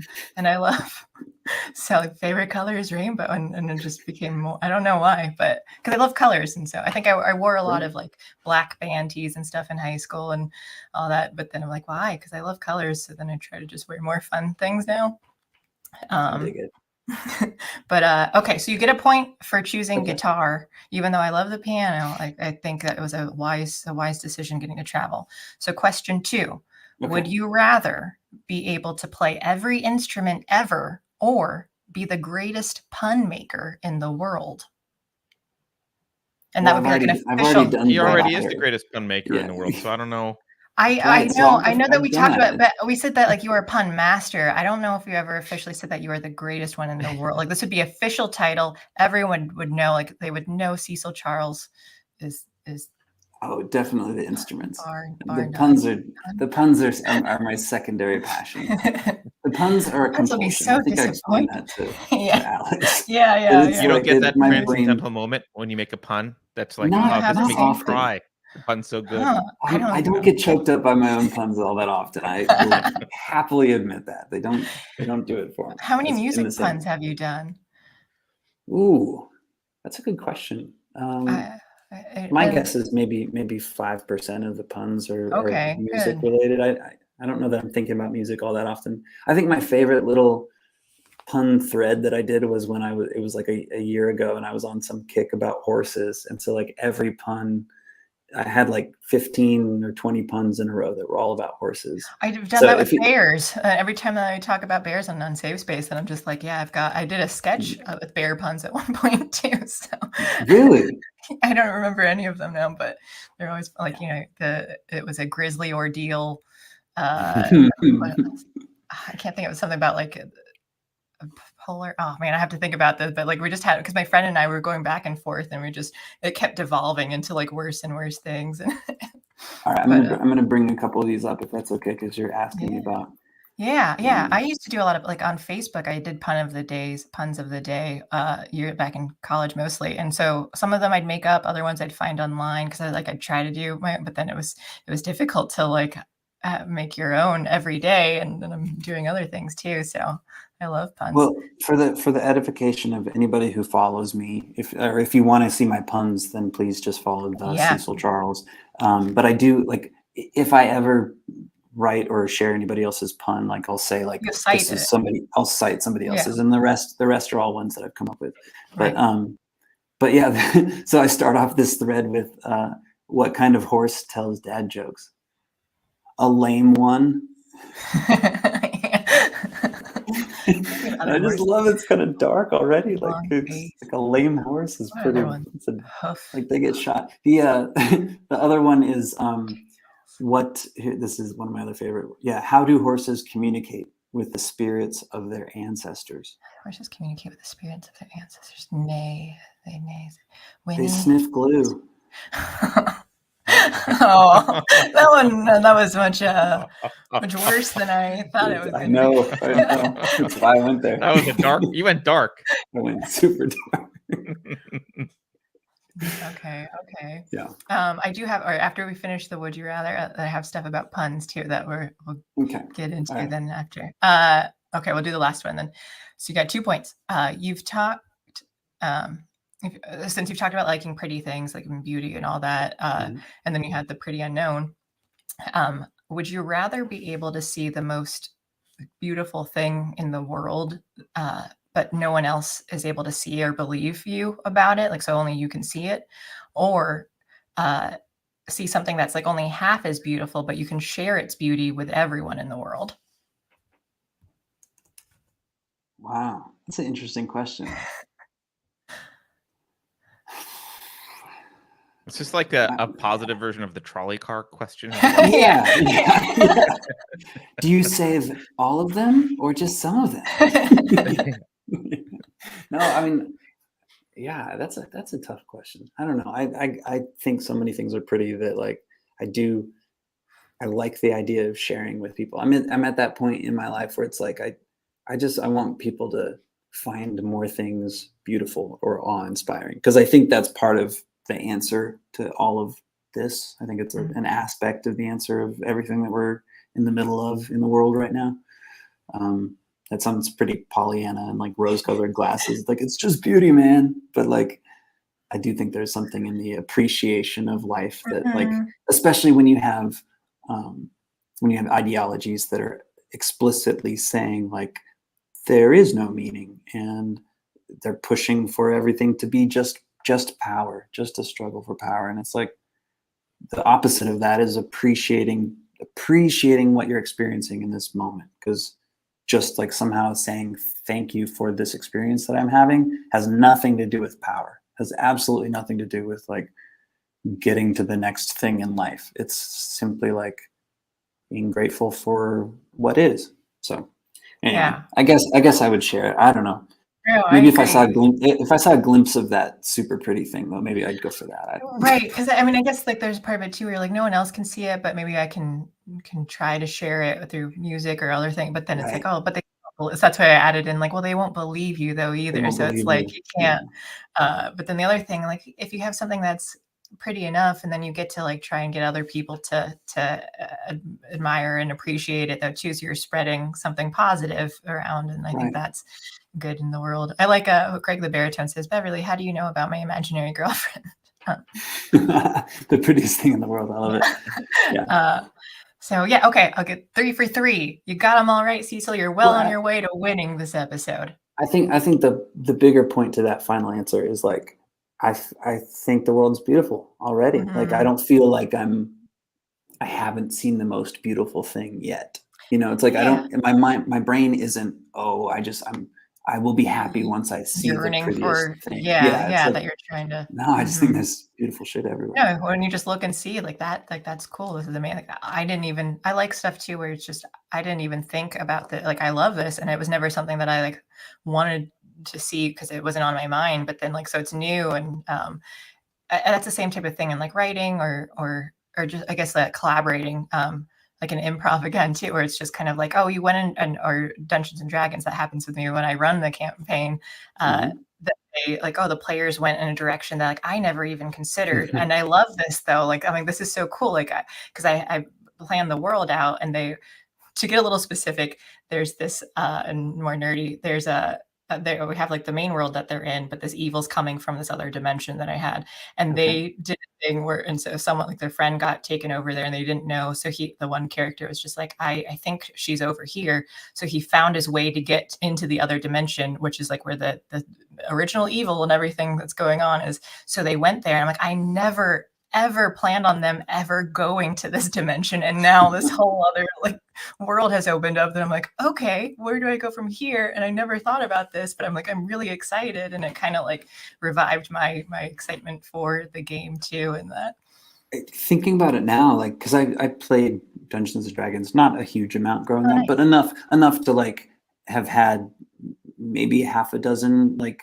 6 a.m. experiences where you're playing D&D until 6 or 7 o'clock in the morning with friends. Like we had our characters and our dungeon masters and all of that. But it makes me think that like improv players are probably the coolest people to play Dungeons and Dragons with. Half of us are improvisers, because improv's all about. I mean, it's all, this better than me. I didn't really ever do it, but all about saying yes and yes and like moving the story forward and not being super stuck on like, well, the story has to go this direction because this is what I planned. And that's a huge thing. And D&D too, I learned when I first started it, and with a different group, I was like, there's a thing called railroading where it's like you force them to do something and you take away their agency. And it felt so because to me, I was like, oh, here's like this cut scene where they get captured, and just let yourselves get captured. Why are you fighting this? Like we're supposed to go. And it felt bad. Like I felt bad in it, and it was weird. And so I learned from there too. I'm like, no, I can always let them try to do something and let it, let the dice roll, and we'll see what happens. Like if they make it, then we just go from there, and opening it up, letting them help build onto like the world exists. The NPCs that I have their own agency and the stuff that they want to do, but then they'll react to what like the characters are doing in this world now. that just helped, and improv really helped that too, of just like allowing this, like the yes and letting stuff happen. And it just feels way better when I'm not like trying to hone in on like make them do exactly what I want. That's cool. You were saying earlier about just like appreciating beauty and not realizing, oh, this thing in front of me actually is really cool. And I was thinking on a run yesterday just about like that, like for example, a painter, their whole thing is color and looking at color itself as something that's beautiful. And there's the beginning of the book by Eckhart Tolle, or Tolle, however you say his name, called The Power of Now. It came out maybe 10, 15 years ago, and it's kind of a self-help book. It's about like focusing your brain to be aware of the present moment and whatnot. But in the beginning of the book, he was talking about having had this big transcendental experience and kind of what he learned from it, but that he spent a large amount of the time early on just looking at light, is what he called it, looking at light, which is odd to say if you think about it, because light is everything that you see, like thing coming into your eye is light. So anything you're looking at is the light from that thing. And so I kind of, to bring this back of like, I think artists are often lucky because they have trained themselves, or maybe they're just naturally able to like see beauty in things that other people don't necessarily think about seeing beauty in. And so like I was running and looking at like the brown of the dirt path that I was on and thinking like I'm certain that it may be with a certain mindset, I could just look at that color and appreciate that color exactly for what it is. And I mean, even in thinking about it, I was like, it is cool. Like that's, and I think musicians are similar. It made me think of Tolkien. Like, did you ever see Donnie Darko? Yes. Yeah. Do you remember that part where they referenced Tolkien? They were like, Tolkien said that the most beautiful two words in the English language were cellar door. Oh yeah. Okay. It's been so long since I've seen that movie, but yeah. Not a big point, but the idea of that is like, when was the last time you heard anybody say, well, my two favorite words in the English language are these two words? Like when was the last time somebody talked about words themselves, like just the sound of the word as being beautiful? Yeah. Oh, I don't hear that very often, but it was really cool that Tolkien had that, and that people were like, yeah, exactly. And this what was the bad? Oh, you froze again, Cecil. What were you saying? Oh, well, I was just saying that's the same kind of thing, because Carter was showing the video of But I was thinking, and it doesn't always when work. Cecil was saying seeing beauty in things, it reminded me of that scene. Right? Yeah, exactly. Yeah. And, it doesn't always work. Like you can't look at just some trash on the ground and always see the beauty, but it does work more often than we think it does. I mean, like I have favorites of a lot of things. Like my favorite word is apisiapesis, and then so there's just things like, oh, this is like things that like are fun or weird. It's like when you trail off at the end of a sentence, so it can either be like the ellipses, the ... or the em dash. So essentially that, so I love words and numbers and things though too. So and I kind of have a, what's it called? A synesthesia. I don't know if it ended up being like something that I kind of made happen when I was, but like I relate, like when I think of numbers, they have colors to them too, like to the kids, or sometimes on the piano too, like a note, like not that I like can literally see it on there, but like in my head, I just like picture it. So stuff like that where they kind of like combine, and I'm like, I don't know if it's just something that like I did it to myself over time, or if it just kind of automatically happened. But to your point, the same thing for like comedy too. I think, for people who do stand up or even using it in improv or whatever, it's when stuff happens to you in the world, like sometimes you're like, oh, this is frustrating, and this sucks, and you're just kind of upset about it. But then I try to be like, oh, this is hilarious though. Like this is frustrating, but this is a funny story that I can tell later on, or just laughing at it now makes it better. Like I was on the phone with Hulu because my internet is weird. Like it says that we're in New York. So when you're trying to do like the live thing, it was saying that like, you're not where you live. So so I had to keep calling to say like, can you change this? And the girl, she was so sweet, but she couldn't figure out how to spell my name for my email address. And so it's Beverly. And she was like saying Becerly, Bee, and I was all these things that I'm like, sound it out. Like, my name is Beverly. Like, oh, why is this so? And it was like 5 minutes of trying to get her to do it. And so I was like, oh man, like I can get mad at this, but I'm like, this is so ridiculous. Like, is this really happening? So I was just laughing at it.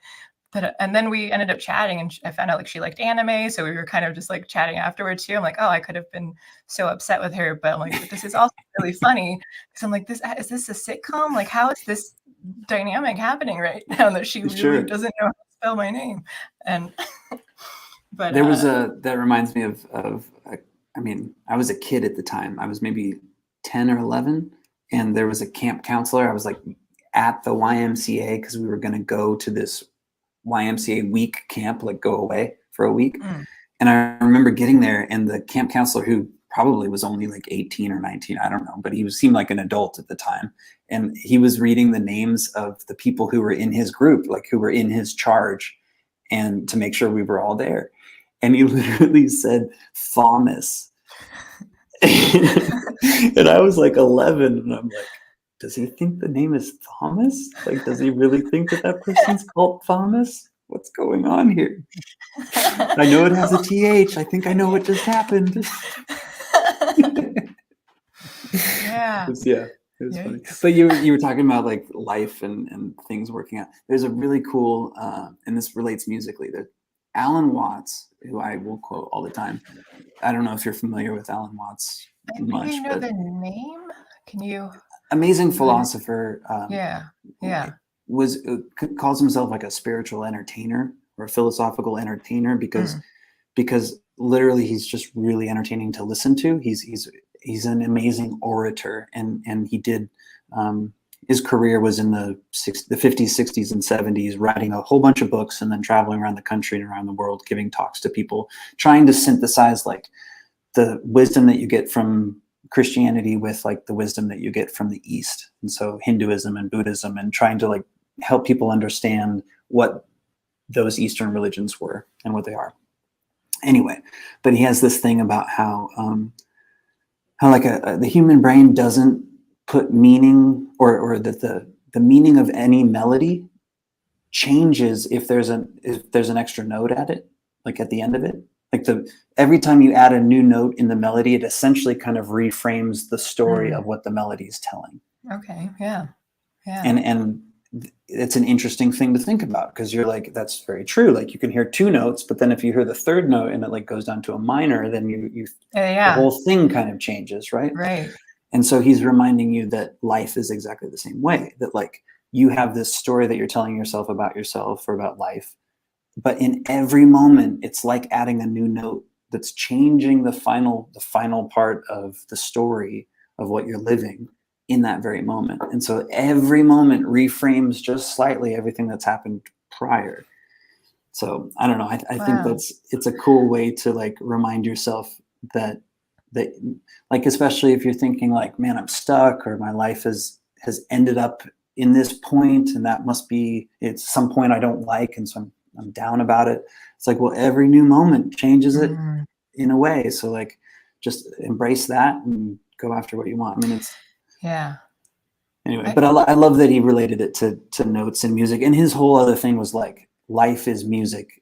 Not that it's exactly the same thing, but he's like, you don't play.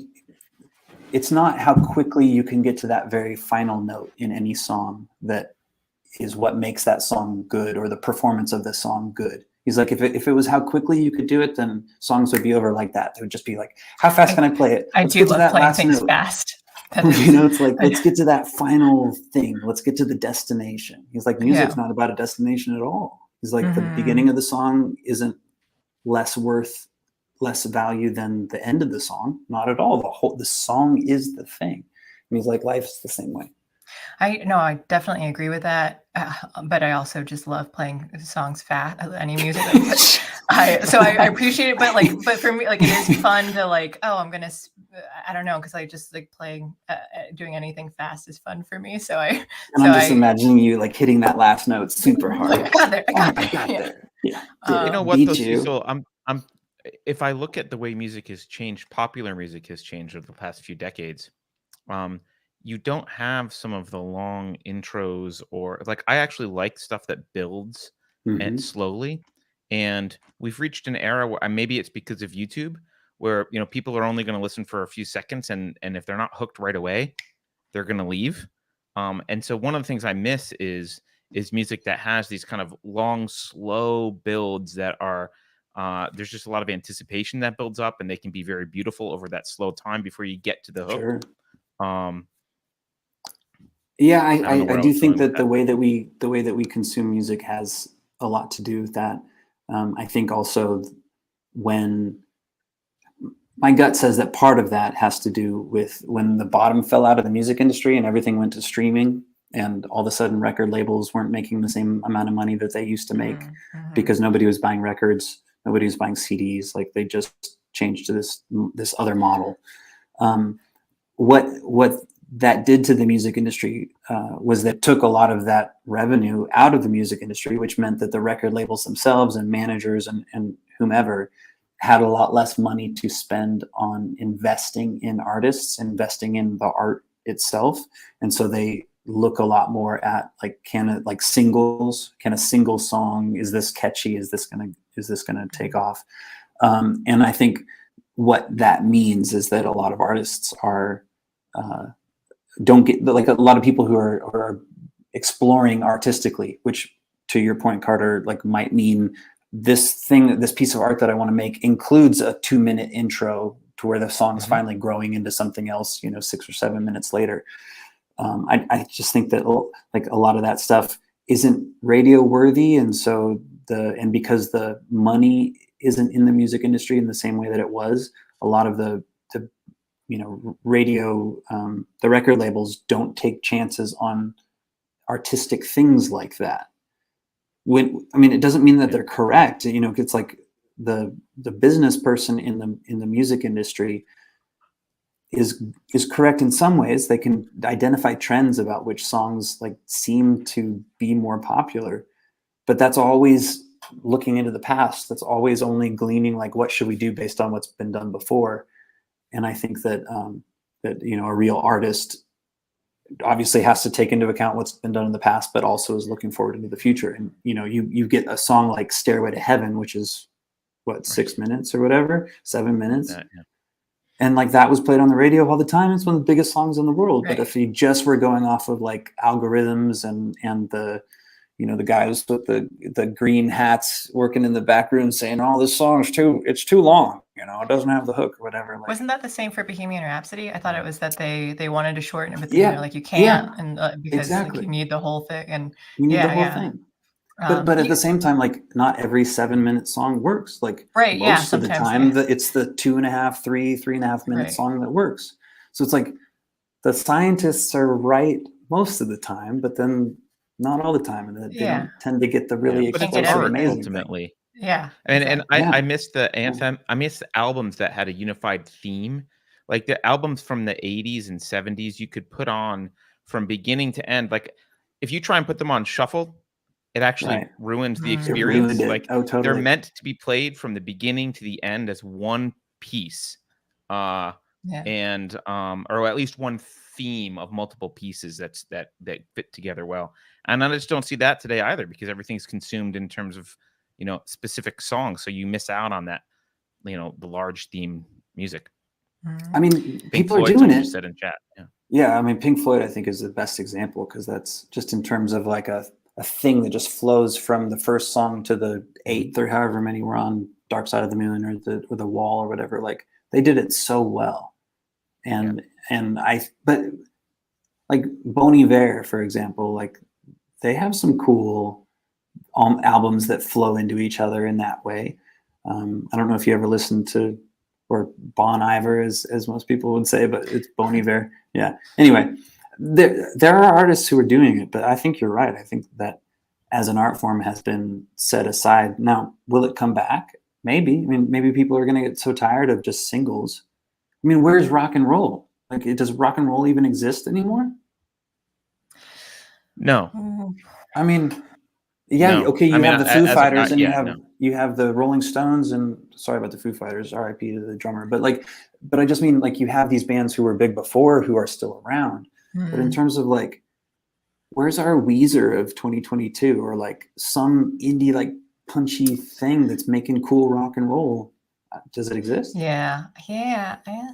Probably not. I mean, I don't know. I mean, obviously, again, somebody in chat's going to be like, yeah, of course it does. Here's Sure, this somewhere whole it exists somewhere, we just don't know about it. Right, but the fact that I don't know about it, I think says a lot. The fact that I'm it not should sure be like what the they big are. deal that everyone, that this is the I know popular one right now. Drake, right? Like I know big names in the music industry now, but I can't think of the rock and roll ones. This isn't rock and roll or anything at all, but I don't know when we think of it earlier. Have you heard the piece called "River Flows in You" by Yurima?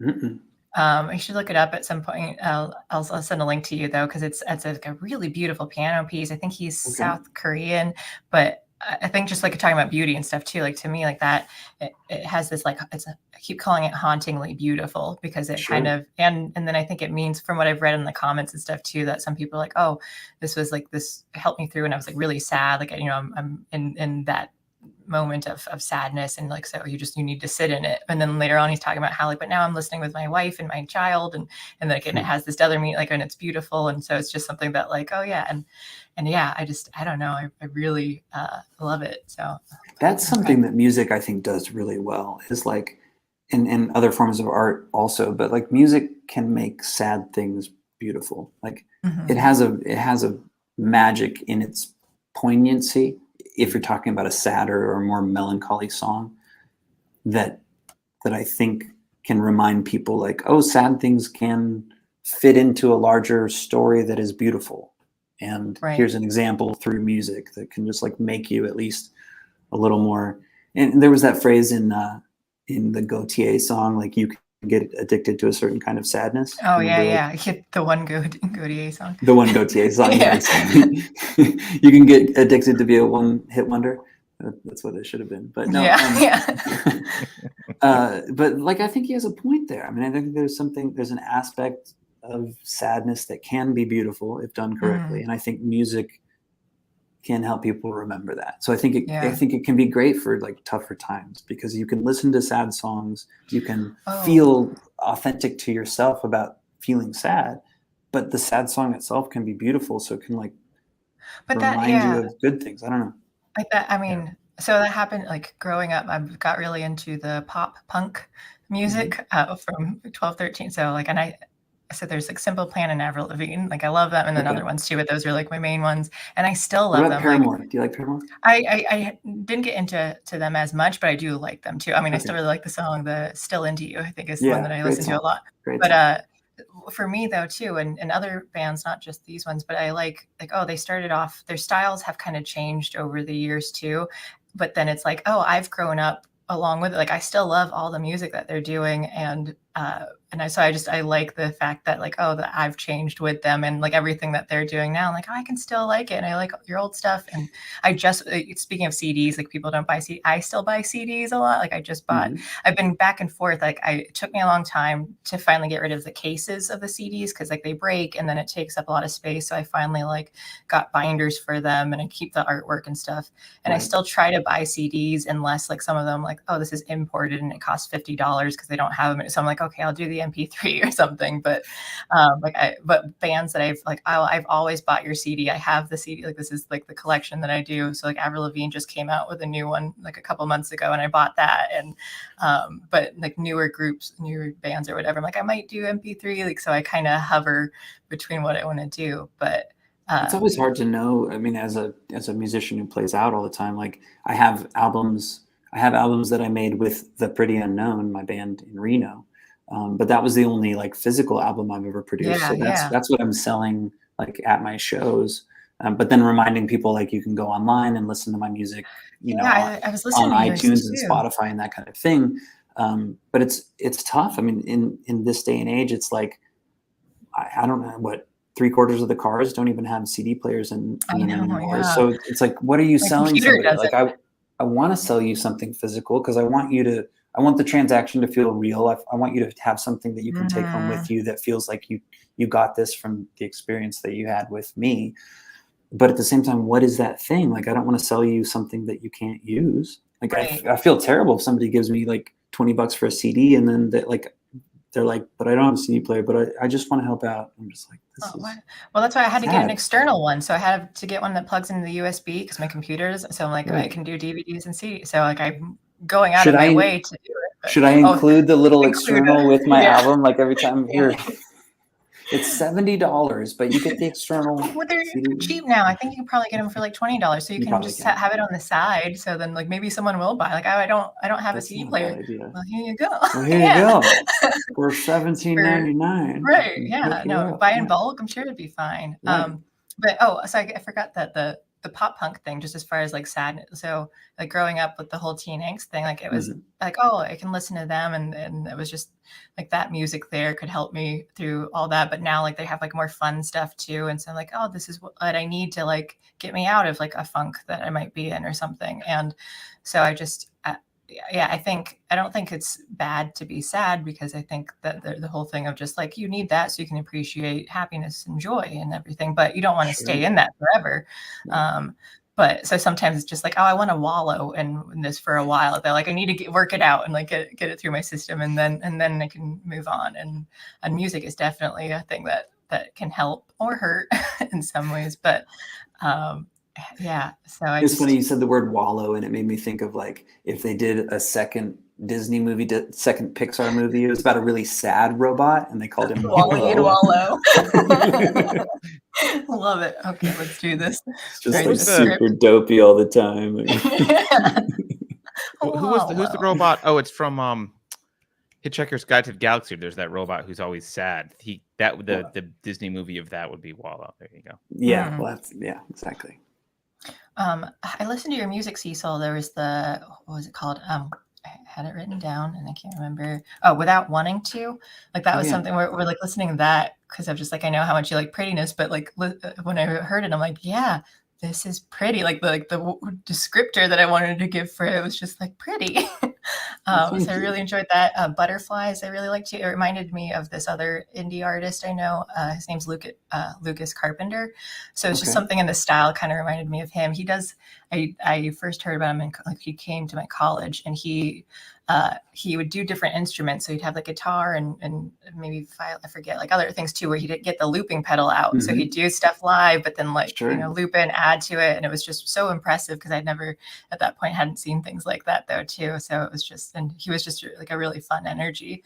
The people who get the looping pedal and do it well, it's really impressive. It's tougher for me because I feel like the songs that come out of me the chord structure tends to change too much to make looping easy. Like a lot of times if you're playing like 3 chords over and over or 4 chords over and over again, the looping works great. And like if the only time you change that is to go into the bridge, well then you can change that for the bridge and just like strum for that part. But like for me, it's like I often have a chord structure for the verse and then for the pre-chorus and then for the chorus, and they're all different and the bridge is different. And so it's like I've never seen that as like a tool that I feel like I should use because just based on what I write, I don't know how well it would work.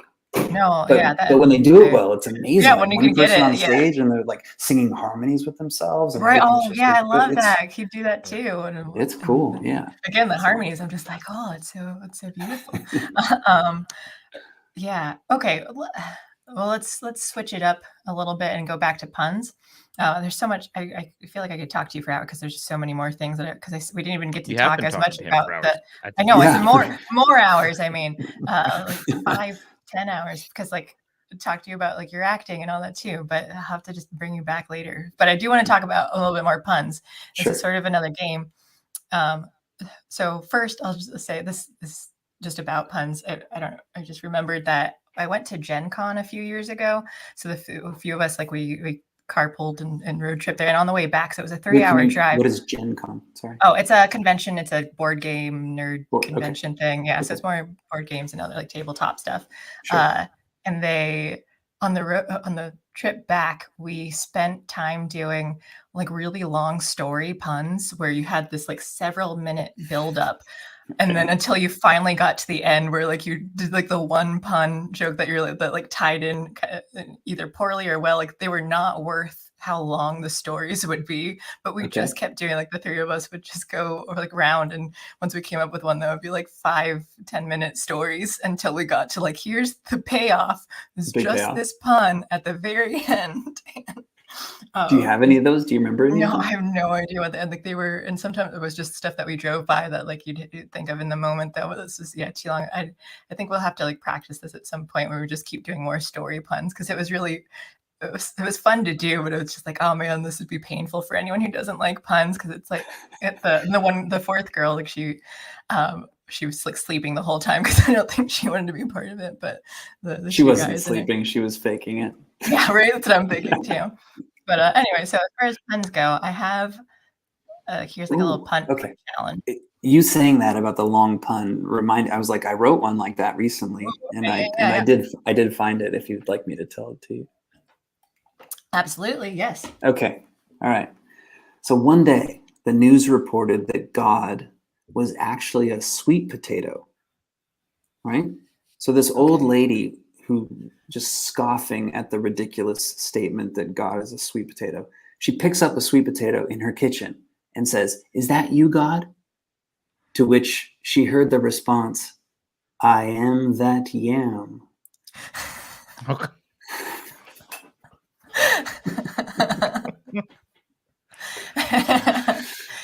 Oh, yeah. Okay.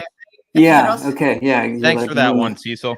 Yep. And that's long enough. So you need to rewrite it and go for like 5-minute story where it's just this like, when is this going to get to the joke? And you like have to lose the people for a while, and then you bring it back.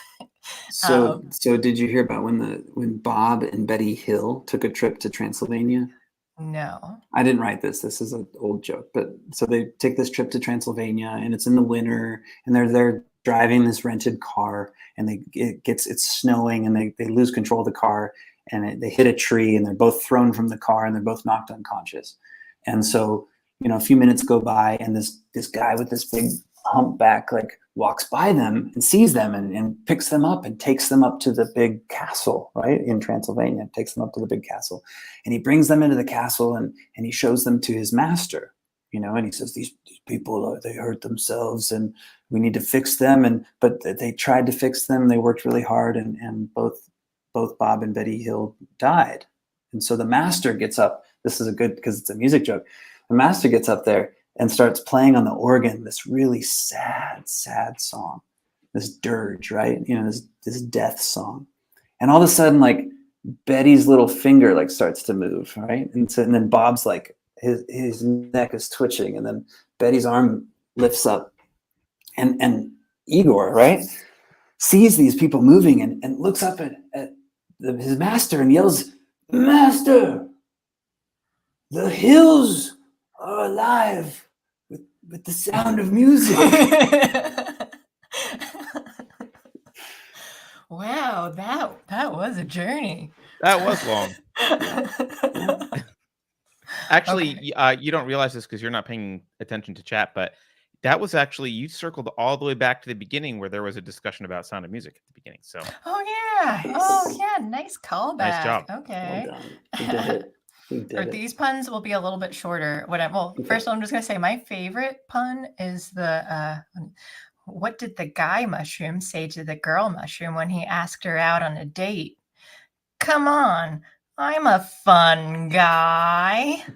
So that's always been my favorite one. But these ones here, I've got these. I want you to try and finish the pun. Ooh, okay. Let me see where. We'll start off. This is a classic one. What does a clock do when it's hungry? Something about seconds, like having seconds or something like that. Yeah. Okay, that's close. It goes back 4 seconds. Goes back 4 seconds. Okay. Like 4 seconds. Oh, okay. Nice. Okay. Love it. Well, the pun in there. Okay. That's close. I'll give you a point for that. You got the gist of that one. This one. What kind of concert only costs 45 cents? kind of concert only? I don't know. I'll give you a hint with the, any artists that go by names like of 50 any Cent or certain something? Like what? a discount 50 Cent or something? Yeah, okay, yeah, Like that's 50 close Cent on because it's a sale? 50 Cent concert featuring Nickelback. Oh, shit. I do like that one. That's good. That wins. Okay, Yes. well, let's try this one.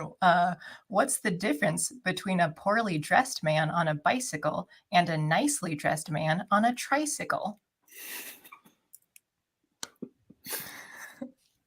Poorly dressed man on a bicycle. Bicycle, yeah, and the nicely dressed man on a tricycle. Say there's 2 tires and then 3 tires. I don't know. You're gonna have to help me. It has something to do with a tire, Cecil. Well, yes, Yeah. I like attire, like fancy attire or something, like nicer. Okay, you got it. Yeah, it's a tire because there's two. Oh, just two a wheels tire, and then 3 wheels. Yeah, it's a tire, and then the dress wear is a tire. Wait. Yeah. Carter, did you just say that it's a tire, or you just said it's something to do with? I know. I said it has something to do with a tire. With a tire. I didn't realize I was answering it actually because I don't know this. I was just thinking out loud. Nice. So we get all the points. Carter gets all the points. He gets it. No, Okay, yeah. No. You can I share donate them to you because I would like to see you get whatever it is that you're going to make Beverly do. Okay. How does Moses make coffee? Oh, I feel like I've heard this one before. How does he make coffee? I mean, obviously, Moses had the 10 Commandments and parted the Red Sea, and I don't know. He's Jewish. Another thing. That's it was something about. And now, what do you do for how do you make coffee normally? What do you have to do? He brews it. Yeah. He brews it. That's right. That's right. Thank you. I know I've heard this one.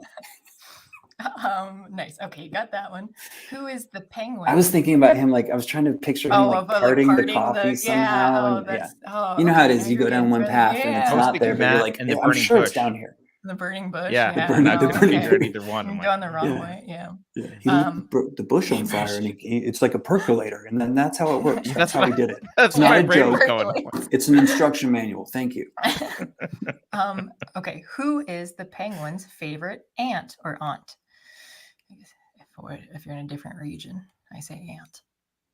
I don't know, but I've made a bunch of puns with ants because you can make all sorts of words. You kind of need it to be ant. Deviant or like a. Oh yeah. That's kind of where it's going this delinquent way. Or where something do penguins live?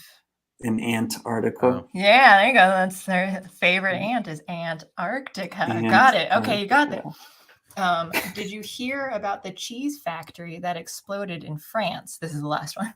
Did you hear about the cheese factory that exploded in France? There was, and then can you finish that? So can you say it one more time because you froze there for a second, or I did. Did you hear about the cheese factory that exploded in France? There was nothing. And then can you finish the rest of it? I say there's nothing left but debris. Yeah. You are the pun master. I keep trying to think of the French, this is me trying to make a joke, not just now, but I've been thinking about, so in French, cheese is fromage, right? It's spelled like fromage. So I'm always trying to think of some mage, like a magician or mage, like D&D with the big fro. And I'm my brain has come back to some, how do I make a joke about a fromage? And I don't know. But just so people know, that's been in my brain for a couple years. I've wondered about it. Years. You're inspiring me.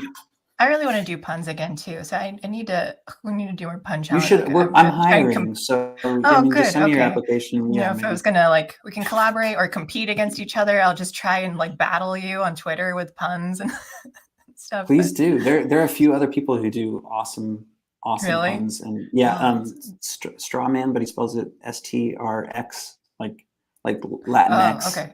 I think it's straw mix man, but man is MXN. Okay. He's awesome. I know Sarah Sue Butler is really good at puns. Who else does? Those two, I think, spend a lot of time doing puns. Okay. I wanted to bring this up only in case we didn't get to it, but I have been composing. Like, I don't know if you listen to any of my orchestral pieces. Oh, I don't think so. No, I've listened to, like the songs though. So do you want to write a musical together? I was going to ask that too. Sure. Yeah, that's I'd love to. Well, I mean, I've thought about writing a musical. I mean, I have different ideas. There are things that like I've had like jokey ones and other like I never actually sat. Oh, I have written a musical once actually, and it was called Oil Fever. It was for the 150th anniversary of my hometown because we're in the birthplace of the oil industry. Okay. So I wrote a musical about the guy who discovered the oil. Like, did it ever get performed? Yeah, we wrote it because there was going to be a performance of it. We did. Oh, wow. My friend and I did. I just graduated high school, and then we wrote. So there was a tour, like a historical tour that we did in the cemetery because we had like semi-famous people. So we did that for the 3 years before that. And so when I was like 15, we signed on for like, this is a 3-year thing, and then you write a musical afterward. So we're like, sure, yeah, okay. So we wrote there was just like a bunch of different songs. My favorite one was called Pit Hole because it was the name of a boom town that became a ghost town. So it was like a lot of people died, there were fires, and we just did this like really fun like kind of hoedown song where it was just like, we talked about like girls getting into the barrels in the rivers and drowning and stuff, but it was just like super like fun song. So yeah, I have written one musical. So that's awesome. Musicals are interesting. I mean, I think what Carter was talking about like having people sing what should be like normal lines, between people. I think like that's tough for me to get into when they're just like singing to each other to progress the story along. But like, have you ever seen the movie Once, where it's Yes, that was a good movie. No. Yeah, it's all about a songwriter in Ireland who's a busker. So he plays on the street, and it opens with him playing this beautiful song on the street, and then he meets this girl, and she actually plays the piano, and they end up like working together to write an album together. And but the movie itself, the actor who plays the lead, who plays this busker, is actually the songwriter of the songs. Oddly enough, apparently the guy who wrote the script was like, I want to write a script about a busker. And he was friends with Glenn Hansard, the songwriter. He was friends with Glenn Hansard. He was like, I want to use all your songs for this movie. I think he wanted to already use the songs, but they couldn't find an actor who could like sing. So he was just like, hey, Glenn Hansard, Mr. Songwriter friend of mine, can you just come be the actor? And so the movie is like this non-actor doing a really good job with the acting, but then the music itself being gorgeous because it's like he's a really talented songwriter, and they're never singing to each other to like progress the plot.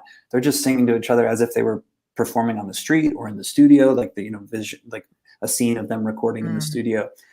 I really like movies like that, or like even what was the Ewan McGregor one, Moulin Rouge? Oh yeah.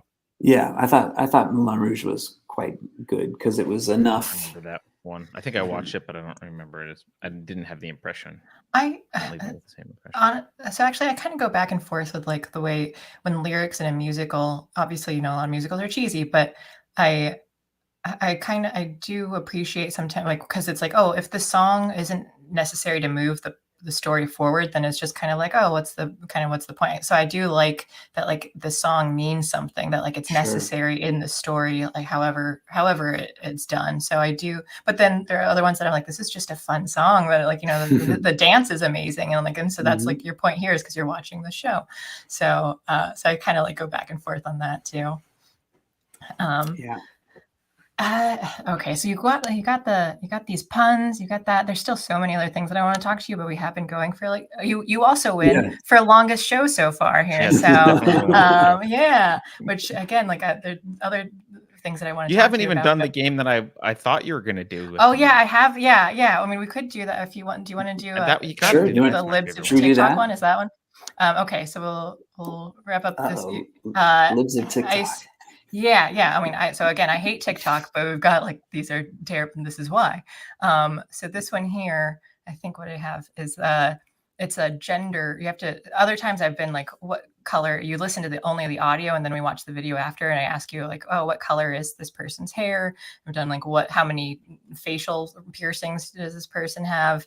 I mean, it's kind of like a random question. I have to be paying attention to what's happening. Well, I'll ask you beforehand, so you'll know what you're trying to do. But it varies depending on what this video is about. So this one here, it's about pronouns, and this person has chosen they go by they them as a basic thing, but they also have particular pronouns that there isn't going to really be any hint toward it. And so this one isn't just audio. Actually, you get to see the video here because you get to see the person, and then you'll have to guess. I blocked out what the pronouns are that they're choosing, so you have to guess what it is. So we'll watch the video once without it, and then we'll play it again.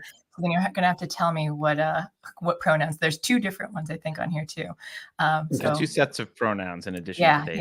Yeah. Right. So are you ready? Are you prepared? Yeah, I hope so. It should just pop up in front of us too. So. Okay.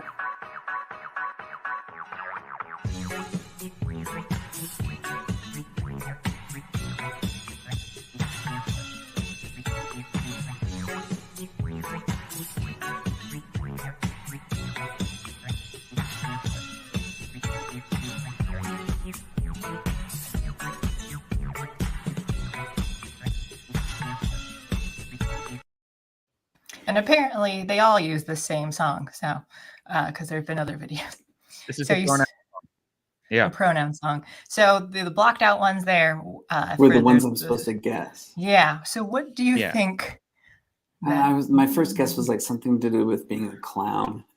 Like clown self or something. Clown self. Okay. That's a good guess, actually. Clown, yeah. I mean, just her hair, and, or if it was a her. But you used the wrong pronoun. Yeah, Sorry. you missed. It's not her hair. I'm gonna get banned now. Okay, so that was the first. We can say clown. Okay. Is there something else in the image that's going to give me a hint? No, this one's really tough. There's absolutely. I mean, like all the videos, you never get any hints, just random guessing. So. And will I have heard this pronoun before? No. No. Okay. All right. So, okay. I forget it's kind of a game where I can't win this. I just want to make sure. No. Yeah, that's right. Okay. Cool. Right. I like those games. So go clown, and then what's the second one? What do you want to guess? I don't even remember what the first one. I remember what the second one was, but I remember what they are. I forget what the first one is now. I blocked it out. What they look like again? What this person looks like? Yeah, we can watch it again.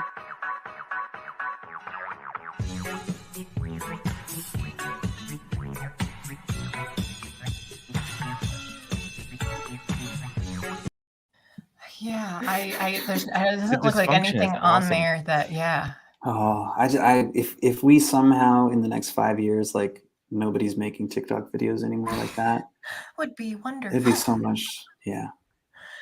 I don't know. Okay. I don't know what I'm trying to guess. So you don't even know the other. Okay, like some sort of painter. Like she looks like she's like an artist. You would think maybe something might like. She's got that apron with like paint all over it. Okay, so we'll say clown self and paint self is what you'll go. Okay. I don't even remember what the first one is that this you play the video. Does. You gotta I know. watch I am. Yeah, I'm getting it up. Hang on a sec. Fish gender, toys. Yeah. What? I don't hear the music, but there it is. It's coming through.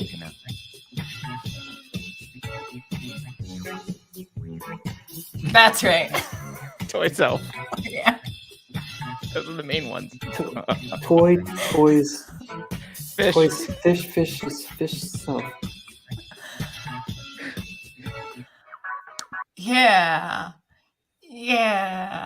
Yeah, we were having such a fun combo, and now it's just like stark reality of these mental issues that people are having. That was something. Did you see? The kids are not all right. The kids are not all right. Did you see G Prime 85 put out another comic today? Oh no. Do you follow his work at all? George Alexopoulos. Yeah, he put one of like a mother comforting a teenage daughter, and she's saying, "Are you sure you want a mastectomy? Like in my day, we just cut ourselves." And it was like, yeah. I mean, it was like it's such a perfect comic in the sense of like, and I don't know if we can talk about it. But I know, yeah, right? We have to be careful. And so I wrote something, I think I shared it, and I was just like, in any other situation, we would call what people are doing to themselves mutilation. Like we would call it that. Mm-hmm. Yeah, absolutely. And yet, yeah, there it is. And yet in this one,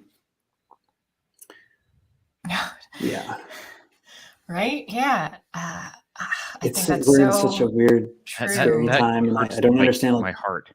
Yeah. Mm-hmm. Well, and people aren't talking about it honestly. Like, I don't care if people have emotional or mental issues. Like, if somebody's suffering from some major mental issue, like, of course, let's talk about that. Like, it's not like it's their fault, you know. It's like people suffer issues all the time, but like, how is this not an issue? These people want to cut off their body parts. Like, what if I was like, I identify as a person with only 3 fingers, so I'm going to cut off 2 of them. Yeah. Oh, but they have those. They do have people who like do get body parts removed like that. Yeah.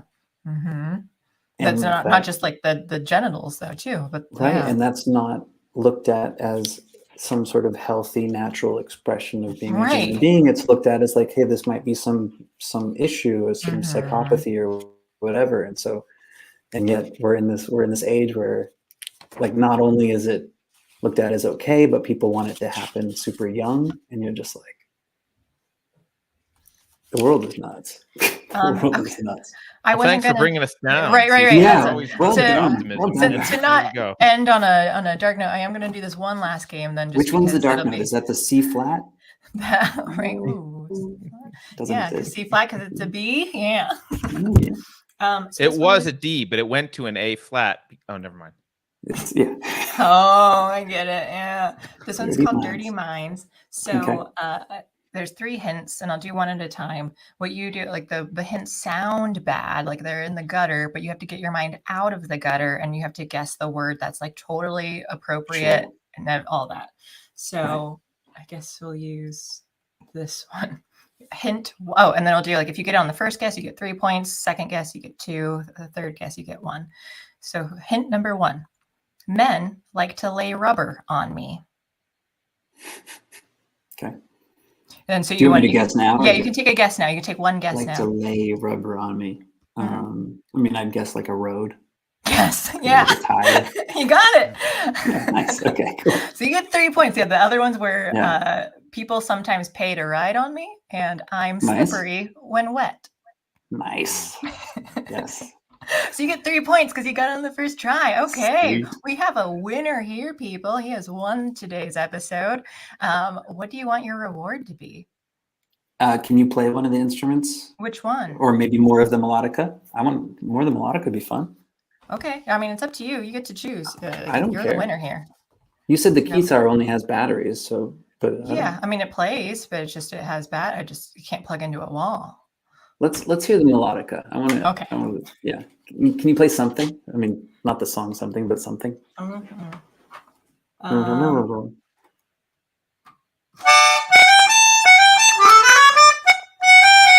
The key stuck. It's okay.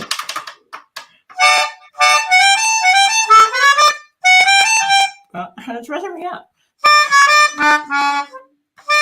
Yeah, I'm gonna play a different song. I can't play it.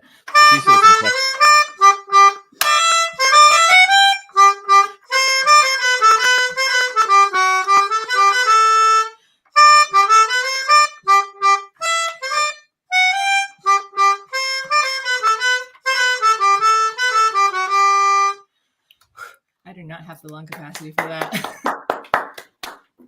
That's awesome. Sticky key. So is it makes the note only as you're exhaling? As I'm blowing into it. Yeah. So it's a wind instrument, which I can't breathe as well. So then I'm like, it looks hard. I can't do it.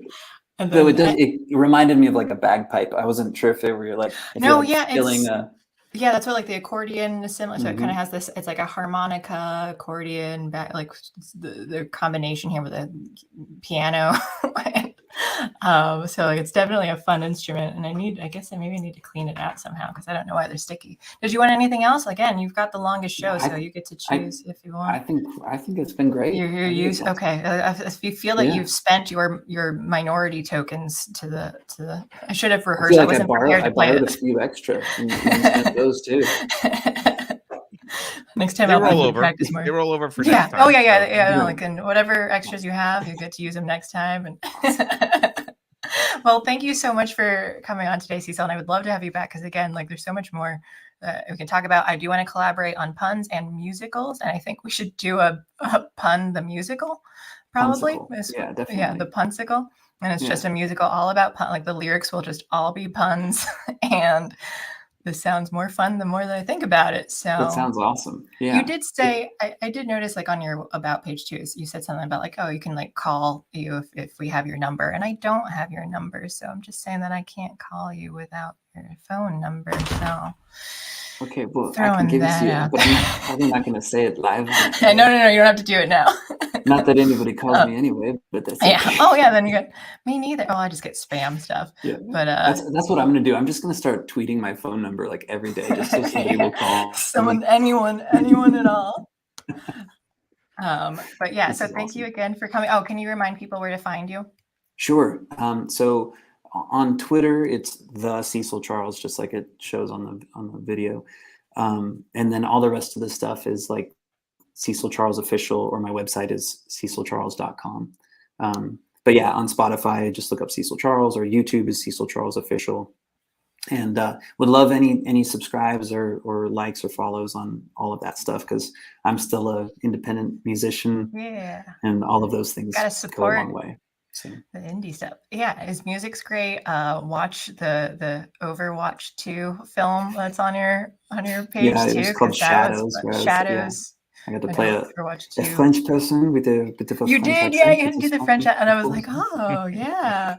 So that was fun to hear that. Like, yeah, I enjoyed it, and we can talk more about that next time too, though. But yeah, support Cecil. Awesome. He's awesome.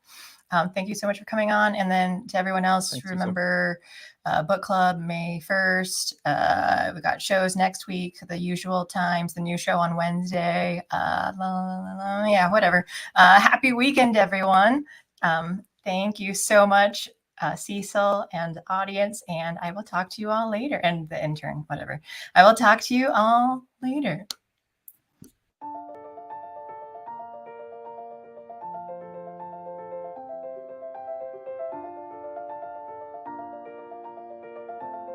Thanks for sticking around until the end. If you're new to Unsafe Space, check out our deep content library that includes discussions with everyone from James Lindsay to Brett Weinstein. And please consider helping to fund our work by visiting unsafespace.com/donate. You can find us on a variety of social media platforms, and you can find a community of like-minded individuals on our Unsafe Space Discord server, which is open to financial supporters at any level. We hope to see you there.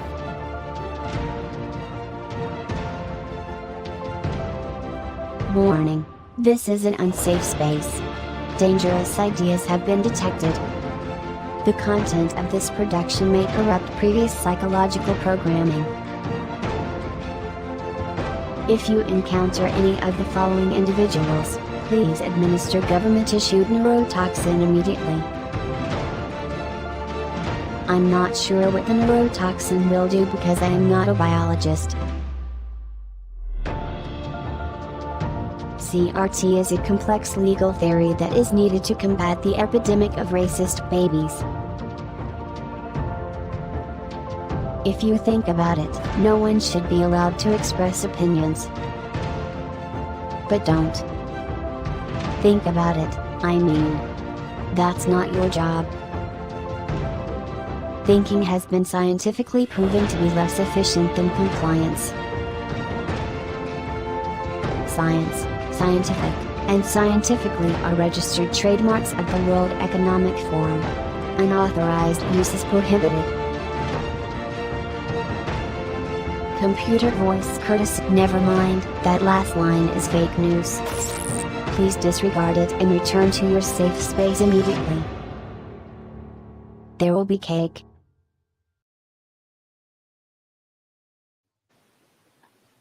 Bad news, Carter. Beverly sent a message and you're fired. She can't even tell me herself? No, I think she was excited just to have me tell you, hoping I would slip a pun in there, but no, this is serious. That's it. No. Thanks